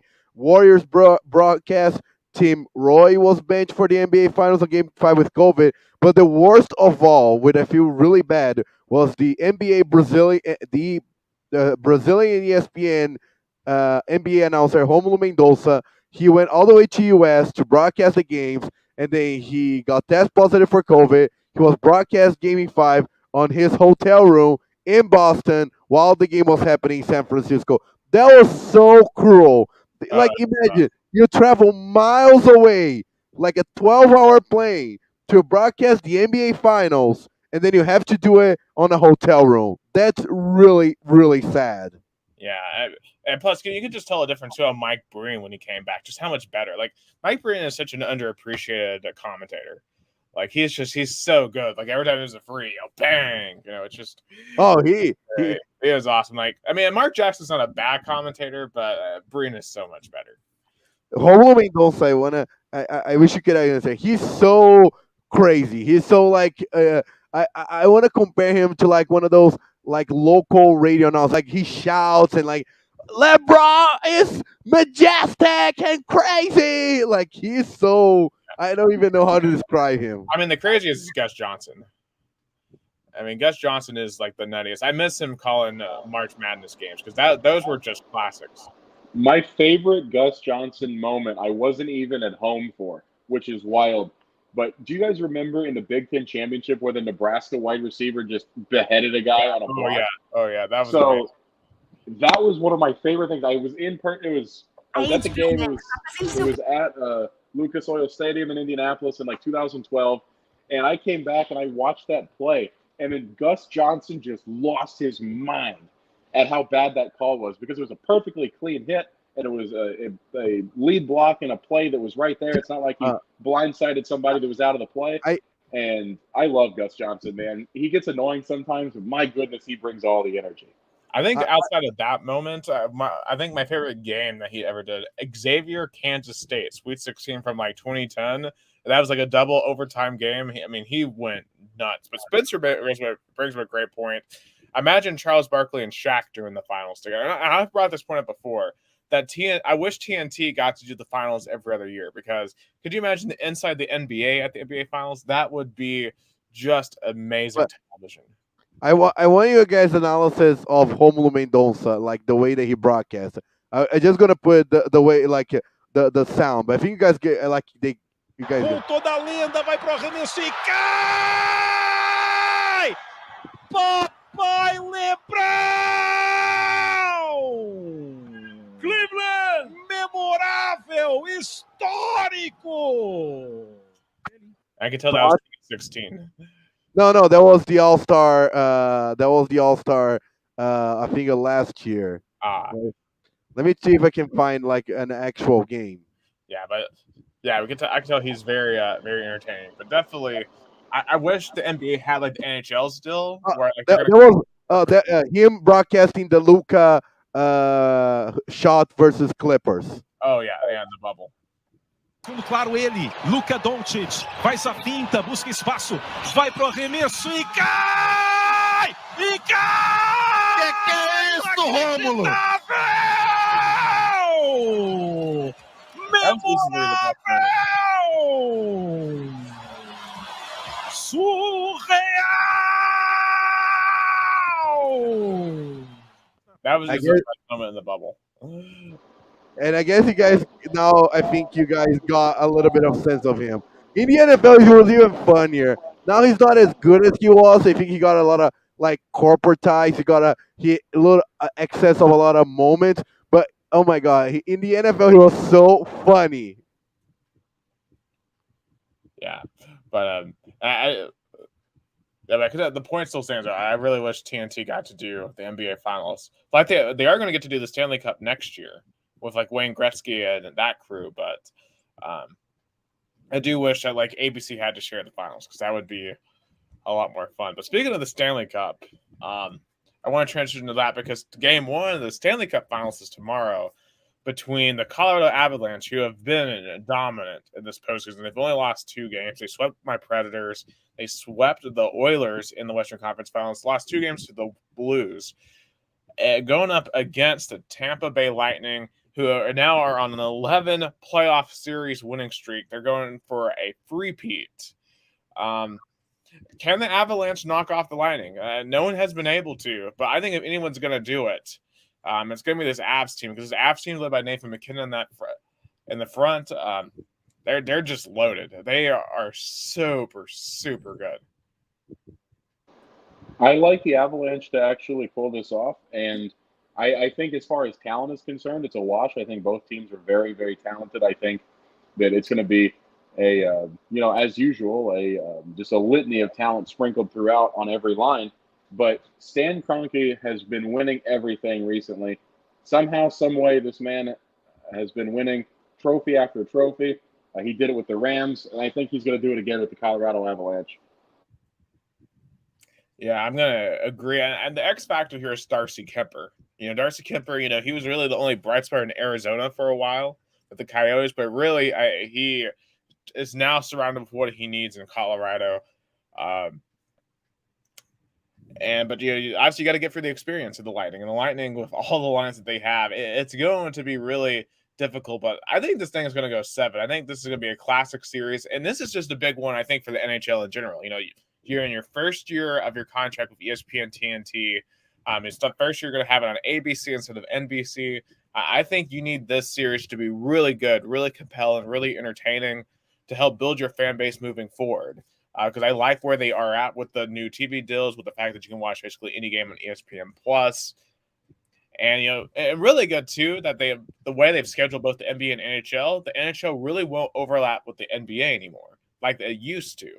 So this is a really big moment, I think, for the Stanley Cup and for the NHL to really grow its brand. And I think the country is going to get a really entertaining series to watch here.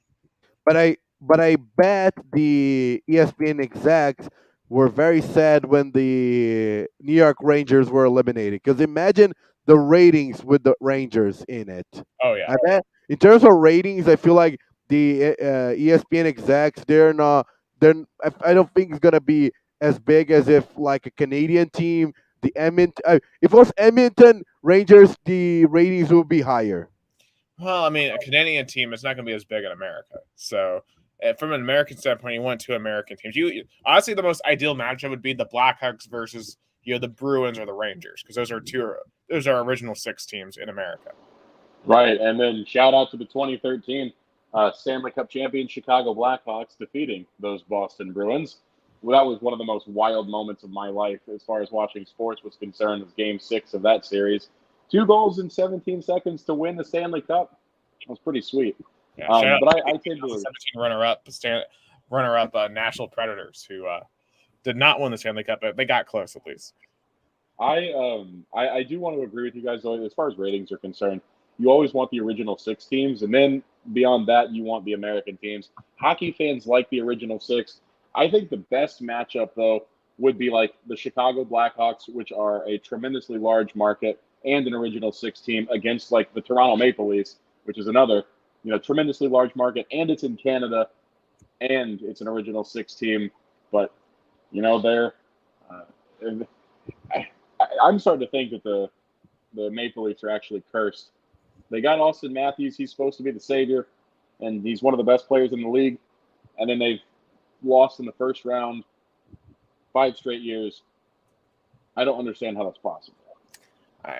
I mean, I had picked. They were my pick to win the entire thing heading into this tournament. We had Dylan on a couple of weeks ago. Shame on you for trusting the Toronto Maple Leafs. I know, but as a Vols fan, I gotta pick these cursed teams just to break through. I watched the Braves.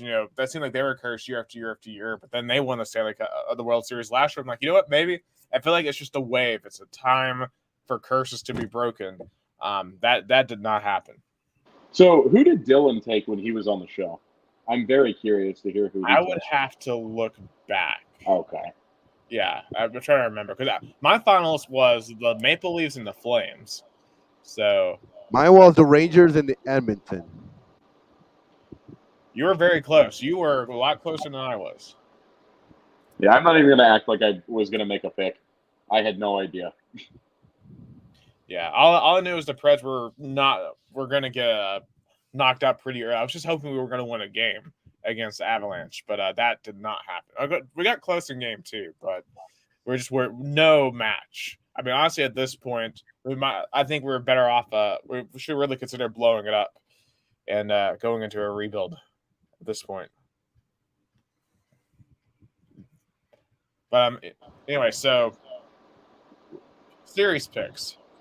Jason, I know you said the Avalanche. Do you think Avalanche in 7? Yeah, it's really hard to envision the series not going to 7 games. But with the way they've been playing, I could see it quicker than that. I just think the experience factor for the Tampa Bay Lightning, they have a lot of veterans on that team that are, they're very well seasoned to the playoff grind. I think they're going to grind it out to Game 7. I agree. Avalanche in 7. As much as I would love to see a team that actually have a city with snow with the hockey, the NHL, I think it's going to be Tampa Bay Lightning 6, and it's so crazy that a city which excruciating summer has the dynasty in hockey. It's crazy. I'm just trying to think of the last time there was a team that was in a city that got snow won the Stanley Cup. Because I'm thinking it might be the Blackhawks in 2015. But I mean, Pittsburgh won it back-to-back. Pittsburgh snows. Yeah, Pittsburgh, I guess, is up in there as well. It's your borderline Midwest getting into the Northeast, so I can get behind that. Yeah, but still, it's Florida.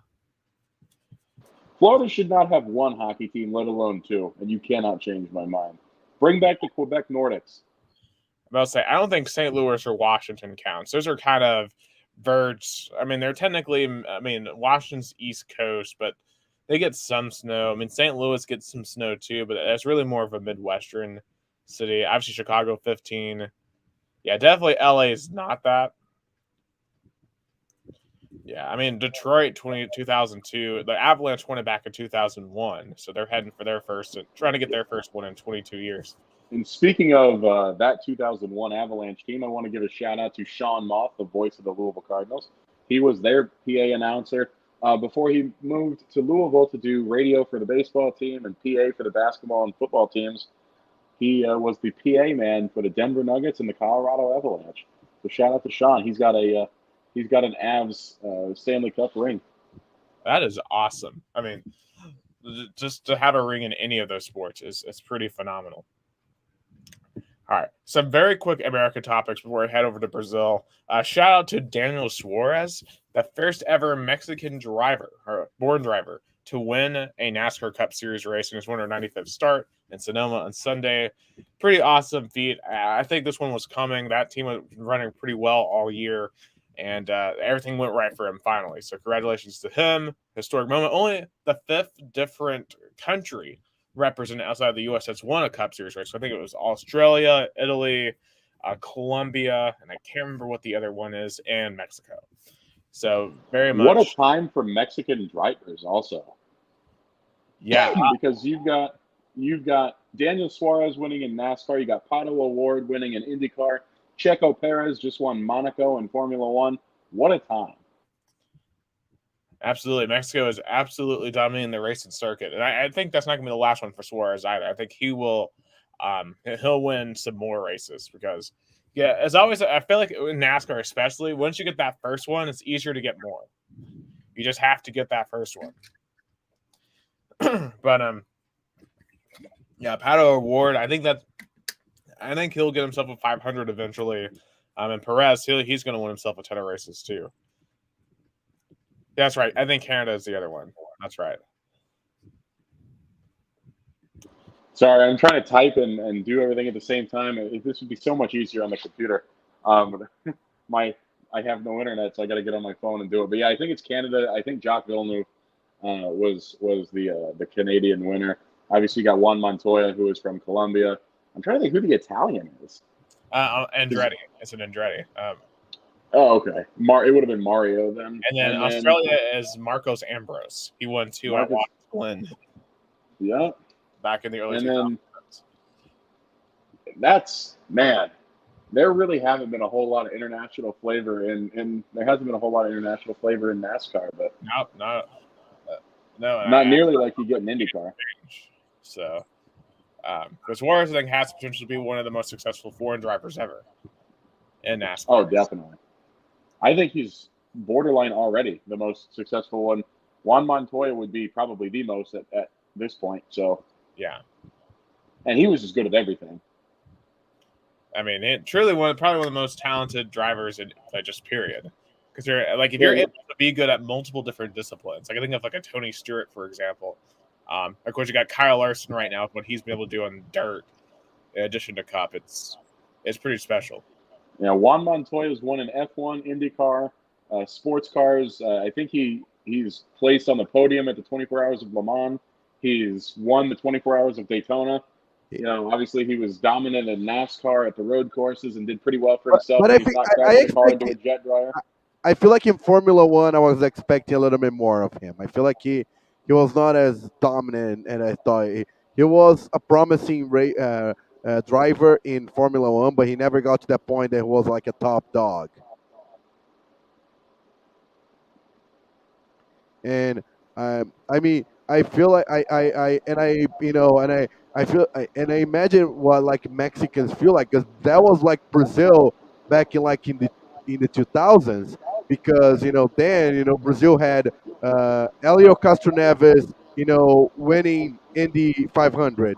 You had Rubinho Barrichello in Ferrari. You had also Judy Felipe Massa was like a half, like I still can't believe he lost the 2008 title. That was heartbreaking. That was one of the most heartbreaking Brazilian moments in sports ever. He won the race in Sao Paulo. He won the race, and the only thing that needed to happen was Timo Glock to hold Lewis Hamilton for one more lap, and he couldn't do it. Shout out to Timo Glock. That's one of the most exciting championship finishes of all time in any sport. Yeah. Shout out to Timo Glock for winning that for all of Brazil. Yeah, I want to kill him. Oh no, we don't want. No, Timo Glock he's been through enough. His racing career has not been good. He's been through enough as it is. Yeah, because he didn't do the right thing. Was he throw his car into Lewis Hamilton? I mean, I know it's bad for me to say, but that's what all Brazilians wanted to do. Was like, I was shouting like, throw your car, do something. Why didn't your fans start throwing trash at Lewis Hamilton? Oh, Brazilian that would have stopped him. Hey, we know all about throwing stuff in the field. Yeah. Yeah.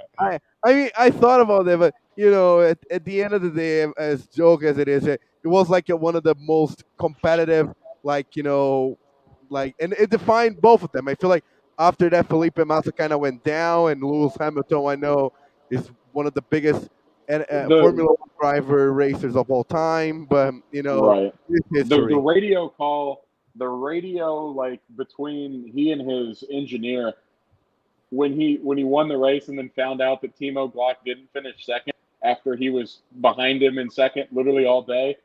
That's one of the most heartbreaking things I've ever heard in my life. Oh yeah, then just an incredible finish there, in F1.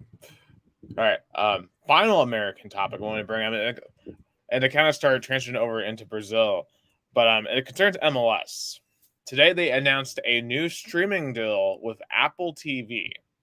So for the next 10 years, beginning next year, to watch any MLS game, you will have to sign up for an MLS streaming service through Apple, and everything's going to be through Apple TV. So it won't be on TV or anything. You have to go through Apple TV No, Plus.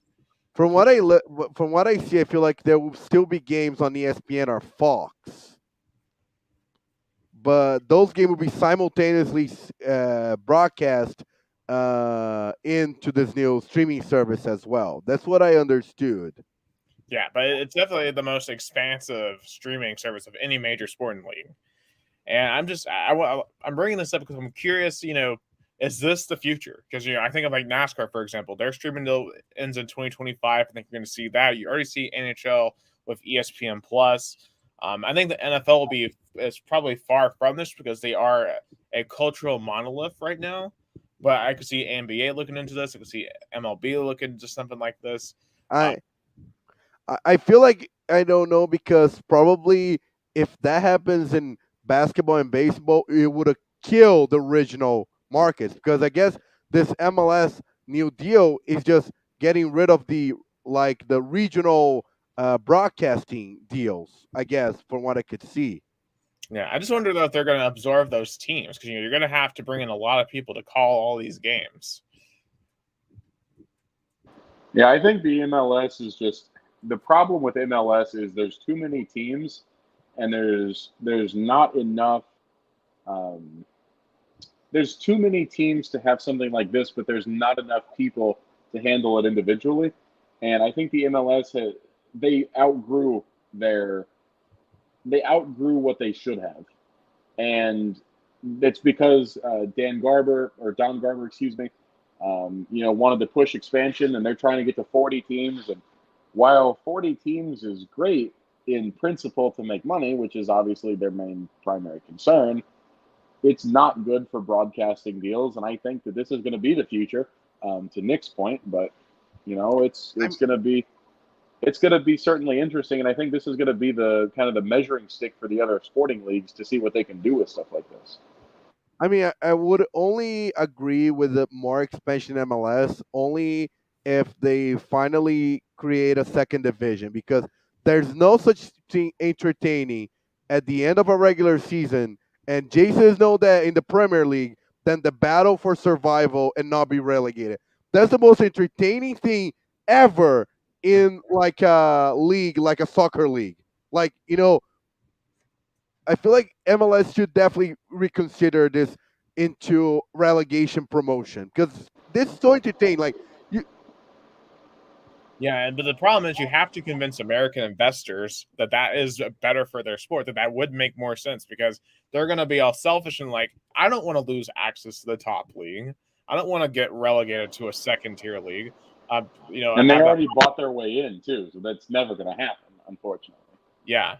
I do think in the long term it would make their league way more money, but there's some of these investors would lose their yeah, it's a fair point. I feel like in the short run, those relegated would be very like there would be devastating financial loss, and definitely Don Garber as a commissioner don't want to upset the owners. But it would have definitely paid off in the long run. Would have definitely pay off in the long run because it would have made the league more attractive. It would have made more viewers. It would have made more people subscribe. But I guess MLS is still in North America, and I guess the sports culture in North America is just we only care about getting playoffs and not having like a second league to be relegated to. Yeah. It would just require a change of sport and culture. I think Jason had a point. Sorry. Oh, I agree with everything you're saying, Gus, and it's really going to come down to the American investors who have bought their way into the top division. I think that Pro Rel could become a realistic option in the USL between the different divisions of USL, and I think that's going to be if they can pull it off, which I think is doable. Especially with the way that the USL is structured between USL Championship, USL League One, and USL League Two, I think that that could overtake MLS in popularity. Now, the investment is never going to be the same as it is in the MLS, but I think in popularity it could really start to rival it and force MLS's hand. But I think that's so far down the road that it's not even gonna matter because I don't think MLS is going to care at that point. Oh, absolutely. I mean, $2.5 billion for the next 10 years. I I think they're gonna be fine for at least then, but they gotta obviously demonstrate the growth for the next decade to be competitive beyond that. So I think that's definitely what they got to focus on now is how do you position yourself well for the 2030s so you can get even a better deal down the road. But I appreciate Jason Wyrick coming into our two countries, two Americas, all sports. Thanks Yeah, for thank you for inviting me. Oh yeah, man! Thank you so much for coming on. It was great to have the college baseball discussion to help because if you're far more seasoned with college baseball, so we're still us Tennesseans are still learning how this thing works. Listen, you got plenty of time. This program is not going anywhere. Gus, Nick, thank you so much for having me on. I appreciate it. I would have loved to stay and talk about the Brazilian sports as well. I got to get back and pack the rest of my stuff though. I've got like three-quarters of the truck done. I only packed as much as I thought would be able to fit in that truck, and they showed me I had about a quarter of space left. So I'm just kind of putting more boxes in there. Yeah. good luck. I know how hard it is. I've been there last year. Right. Well, again, guys, thank you so much for having me on. I appreciate it, and it's good to see you both. Yeah, it's good to see you. All right, take care, guys. Take care. Take care. That was Jason Wyrick, our former colleague of ours from WTK Rock Solid Sports. He will be starting at ESPN Louisville here in a couple of weeks. So best of luck to him. We'll look to have him. We should definitely have him back on, especially to get to NFL season because we need some Colts Titans banter in here. Yeah, I'm a Jets fan, so I'm very neutral. I am more like the mediator. Yeah, because obviously AFC South is going to be a fun battle once again. But moving on to Brazilian topics. So you've been hinted at this all episode. A derby is coming to Americana. So just kind of, I'm not familiar with this derby you're talking about. No, it's not like a derby. It's more like that's the moment. I'm gonna put the standings here for you to understand. So Rio Branco lost on Saturday. Very upsetting loss to Itapirense, which is on the top of the group 4. I think you're gonna see it right now. It's on the top. I didn't expect them to be as good as they are right now. They're undefeated, 6 wins, 2 losses. They have a really good striker, and Rio Branco lost 2-1. They play really terrible. Their midfielder not terrible. But so now Rio Branco sits in second place with 13 points. They play third place Amparo with 12 points. So now the situation it is. So the first 2 teams qualify, and then the best they're like the best the 4 best third places from each group, let's say like there's 6 groups. You have the third place, like the 4 best third place are qualified. So Rio Branco now faces Amparo, which is the third place. So it's a direct match for who's gonna be the second place. If Rio Branco loses, he's eliminated, out, gone, season done.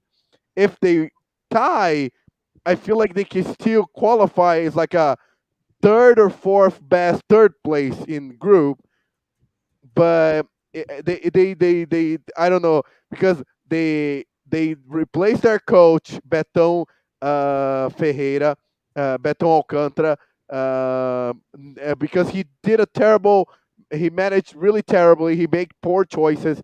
Now Paulinho McLaren, which he was a really good soccer player in the 90s, an average coach. I'll say he coached some teams in gone like some teams, but I'm still confident. I think still Real Bronco is going to qualify, but it's a must-win game on Saturday, and and I'm going to show you just like how the broadcasting booth is located in the stadium, so you can see the kind of things that I'm expecting when I go there on Saturday to broadcast. I just want to show you this, Nick, because it's it's very I don't say it's a hostile environment, but it's gonna be very interesting environment.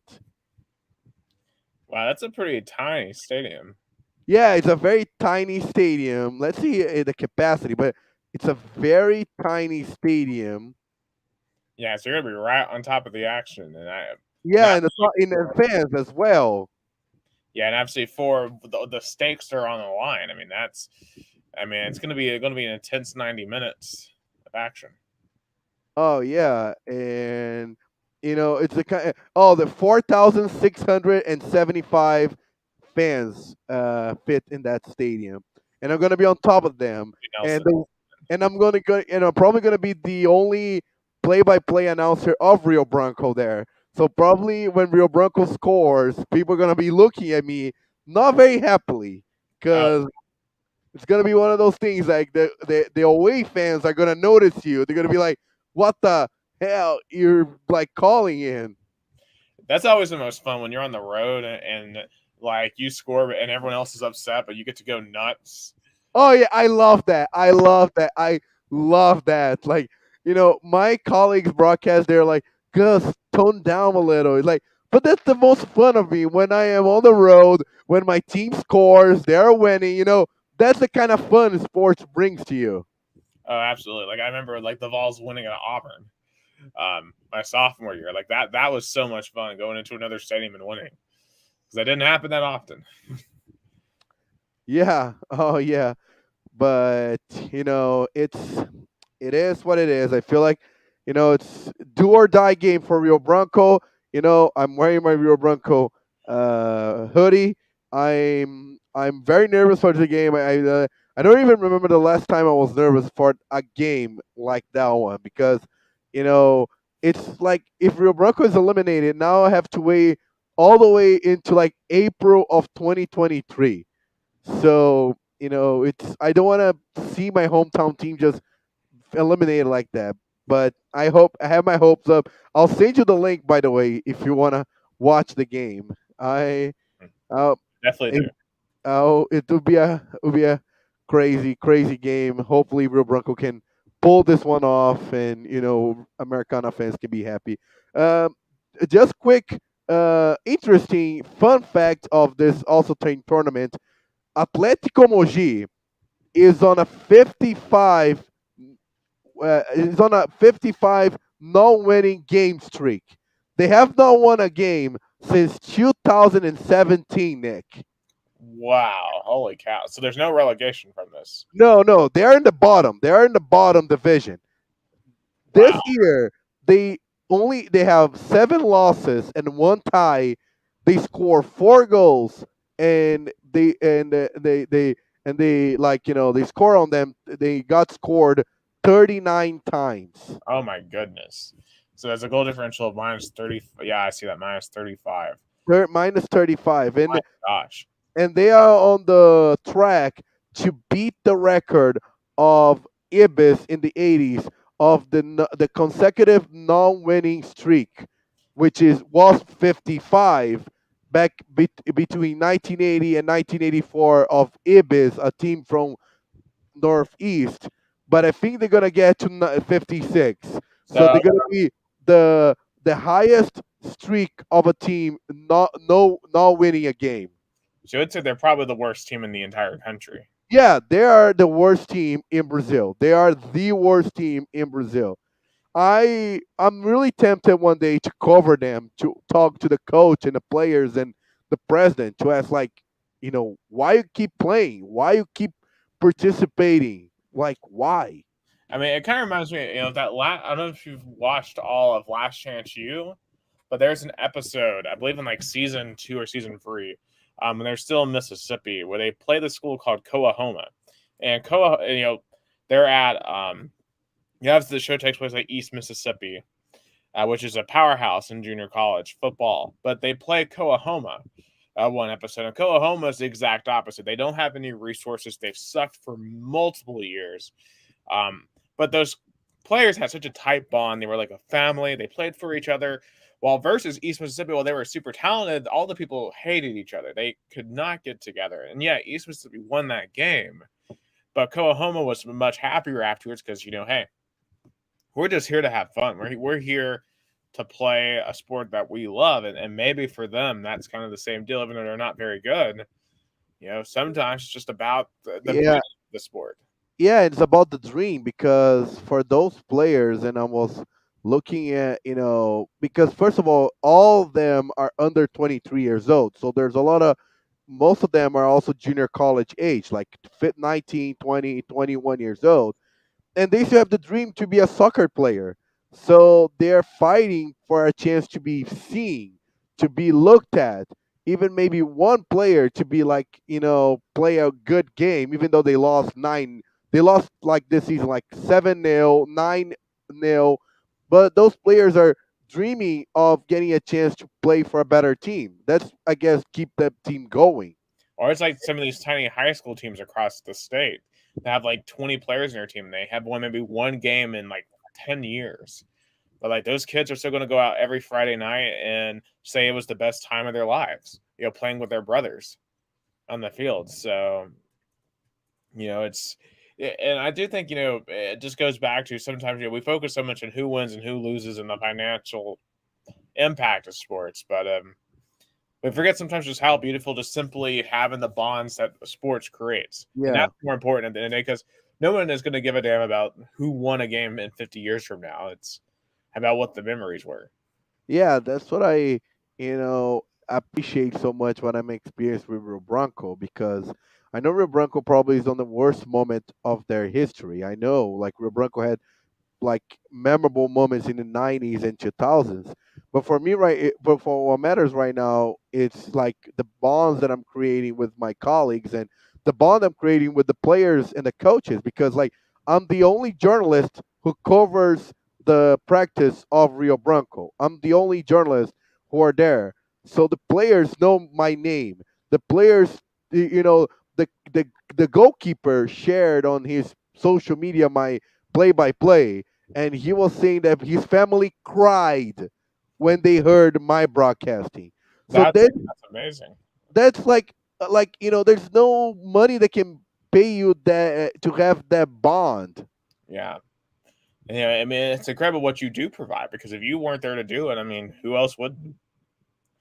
And Yeah, yeah, I know. Like, there's, and I treat Rio Branco as professional as I would treat Corinthians or Palmeiras. Like, I am there interviewing the players, interviewing the coach.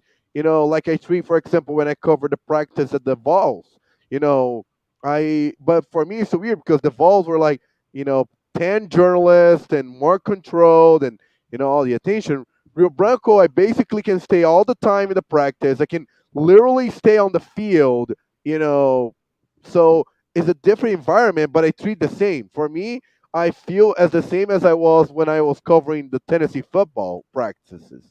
yeah, yeah, and then I mean that's just an opportunity you don't take it. You don't ever take take lightly. Yeah, and I feel like today I enjoy this opportunity so much because even in Brazil right now, the first division teams, like the journalists who cover those teams, they don't have the same bond or the same experience or the same opportunities that as I do with Rio Branco. Practices there are way controlled. 99% of the time, journalists cannot even go there to watch. They can only talk to players on the mixed zone and the coach through like a press conference after the game, or rarely during like a week of practices. So I enjoy this opportunity to create this bond and to, see from like those Rio Branco players as like a reference, broadcaster and a reference journalist. That's and something that you talk, you put up, you talk, Nick. It's like it's about creating the bond, creating the moments, and you know because sports you win, you lose, you can't control. Like, I don't know what's gonna happen on Saturday. If Rio Branco's gonna win and Rio Branco's gonna lose. Whatever happens, I'm gonna have that moment as I was the only broadcasting team brought there for Rio Branco, having that moment. Yeah, and that's what matters at the end of the day. Definitely in the long run, it is those moments, those memories, and I'm definitely glad you're getting that opportunity. Oh yeah, real quick. In back to the first division, the Brazilian championship feels like run by São Paulo teams. Palmeiras, Corinthians, and São Paulo top three. Palmeiras, on 10 game undefeated. They won six and tied 4 games. They're back in first place.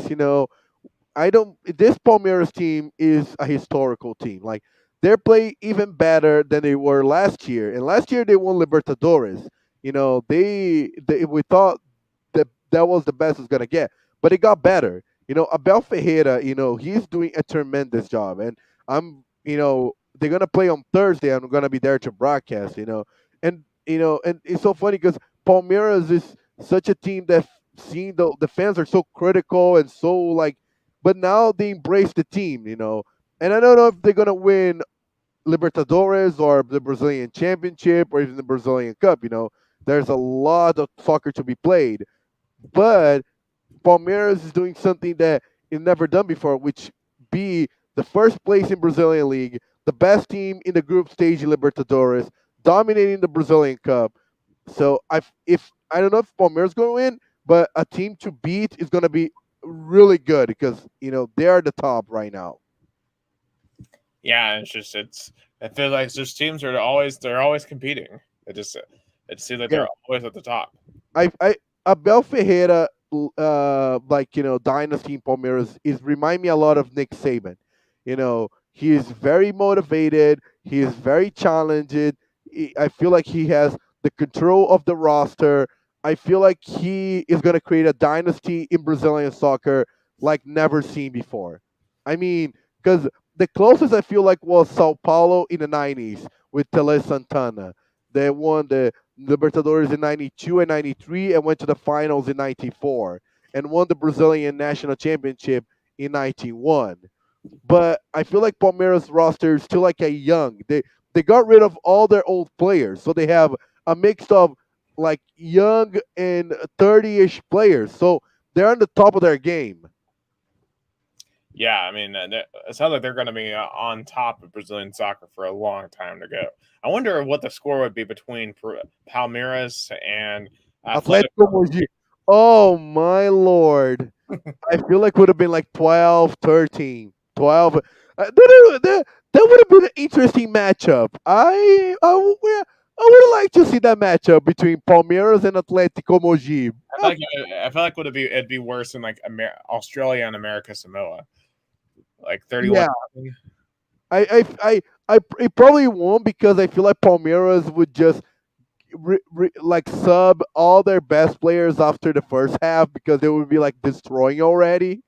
Yeah, I mean, if they were to go like full steam for 90 minutes, how many I goals? think it'll go 15-0, 15 or 16-0. Yeah, that's But it will it's so unfair because it's like because first like Atletico Mogi has all the players like 20, 21, 22. Like Palmeiras has like probably their youngest players like 24. yeah. I just So it's so like stunned by that. so it's like getting an really good. It's like getting the let's say the Kansas City Chiefs playing really bad college football team.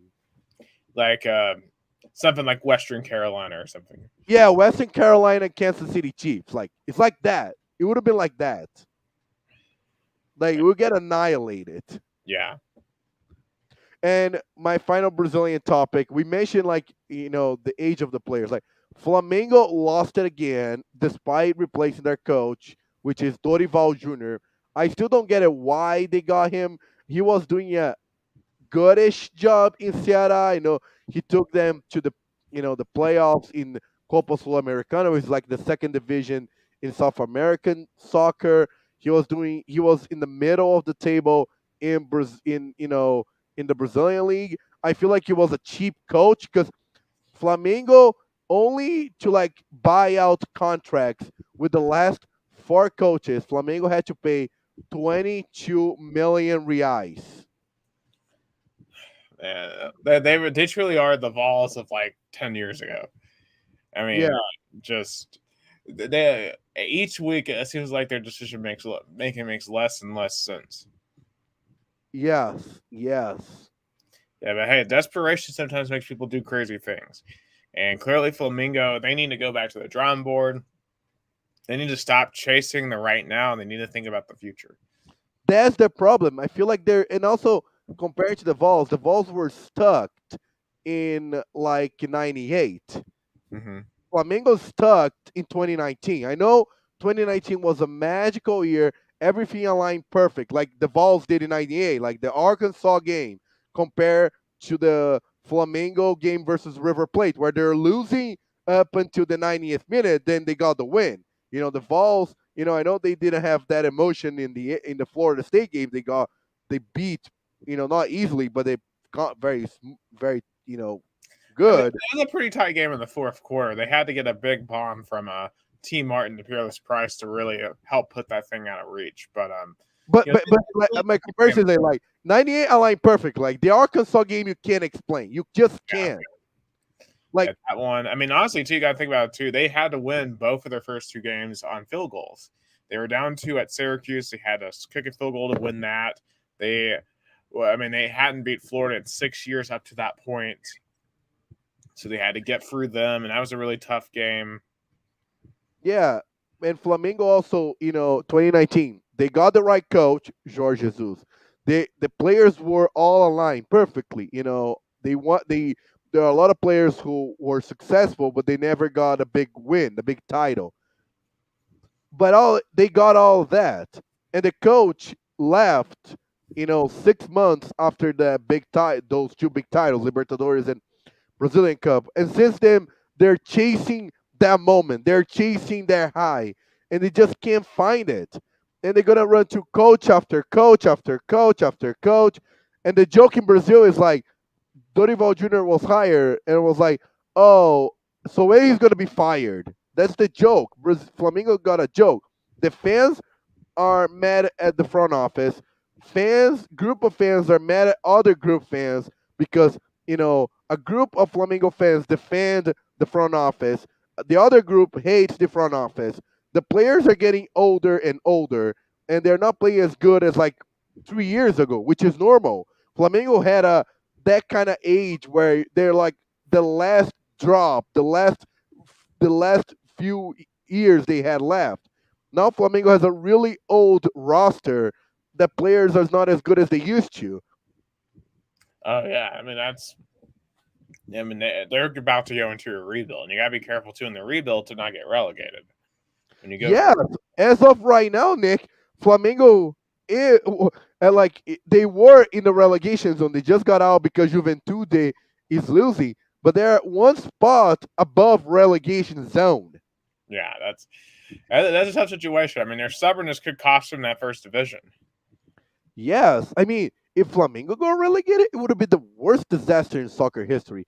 With that roster, with that amount of talent that like 3 years ago was dominating not only Brazilian soccer but South American soccer, it would be like I think it would be the worst front office ever in any sport because to get that good of a roster and bring them to relegation, it would have been just the incompetence of the front office all the way.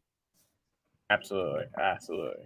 Um, I think they're gonna win tomorrow. I think they're gonna win, but if they lose, then they're really gonna get to relegation zone because the team they're gonna play, Cuiabá, they are in the relegation zone in 18th place with 12 points. Flamengo is now 16th place with the same amount of points, 12.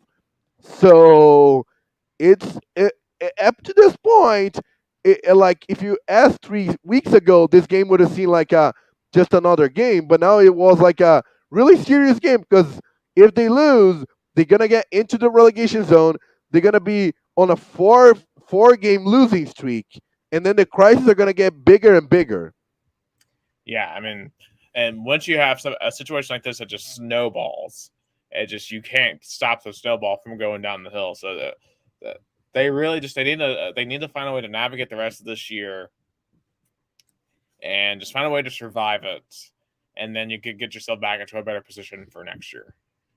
Oh yeah, for sure. So we'll see what's gonna happen this week with the Brazilian league. But wow, that was a record in terms of timing. But I appreciate for those who stay tuned. I appreciate Jason Warwick who Yeah, joined us today.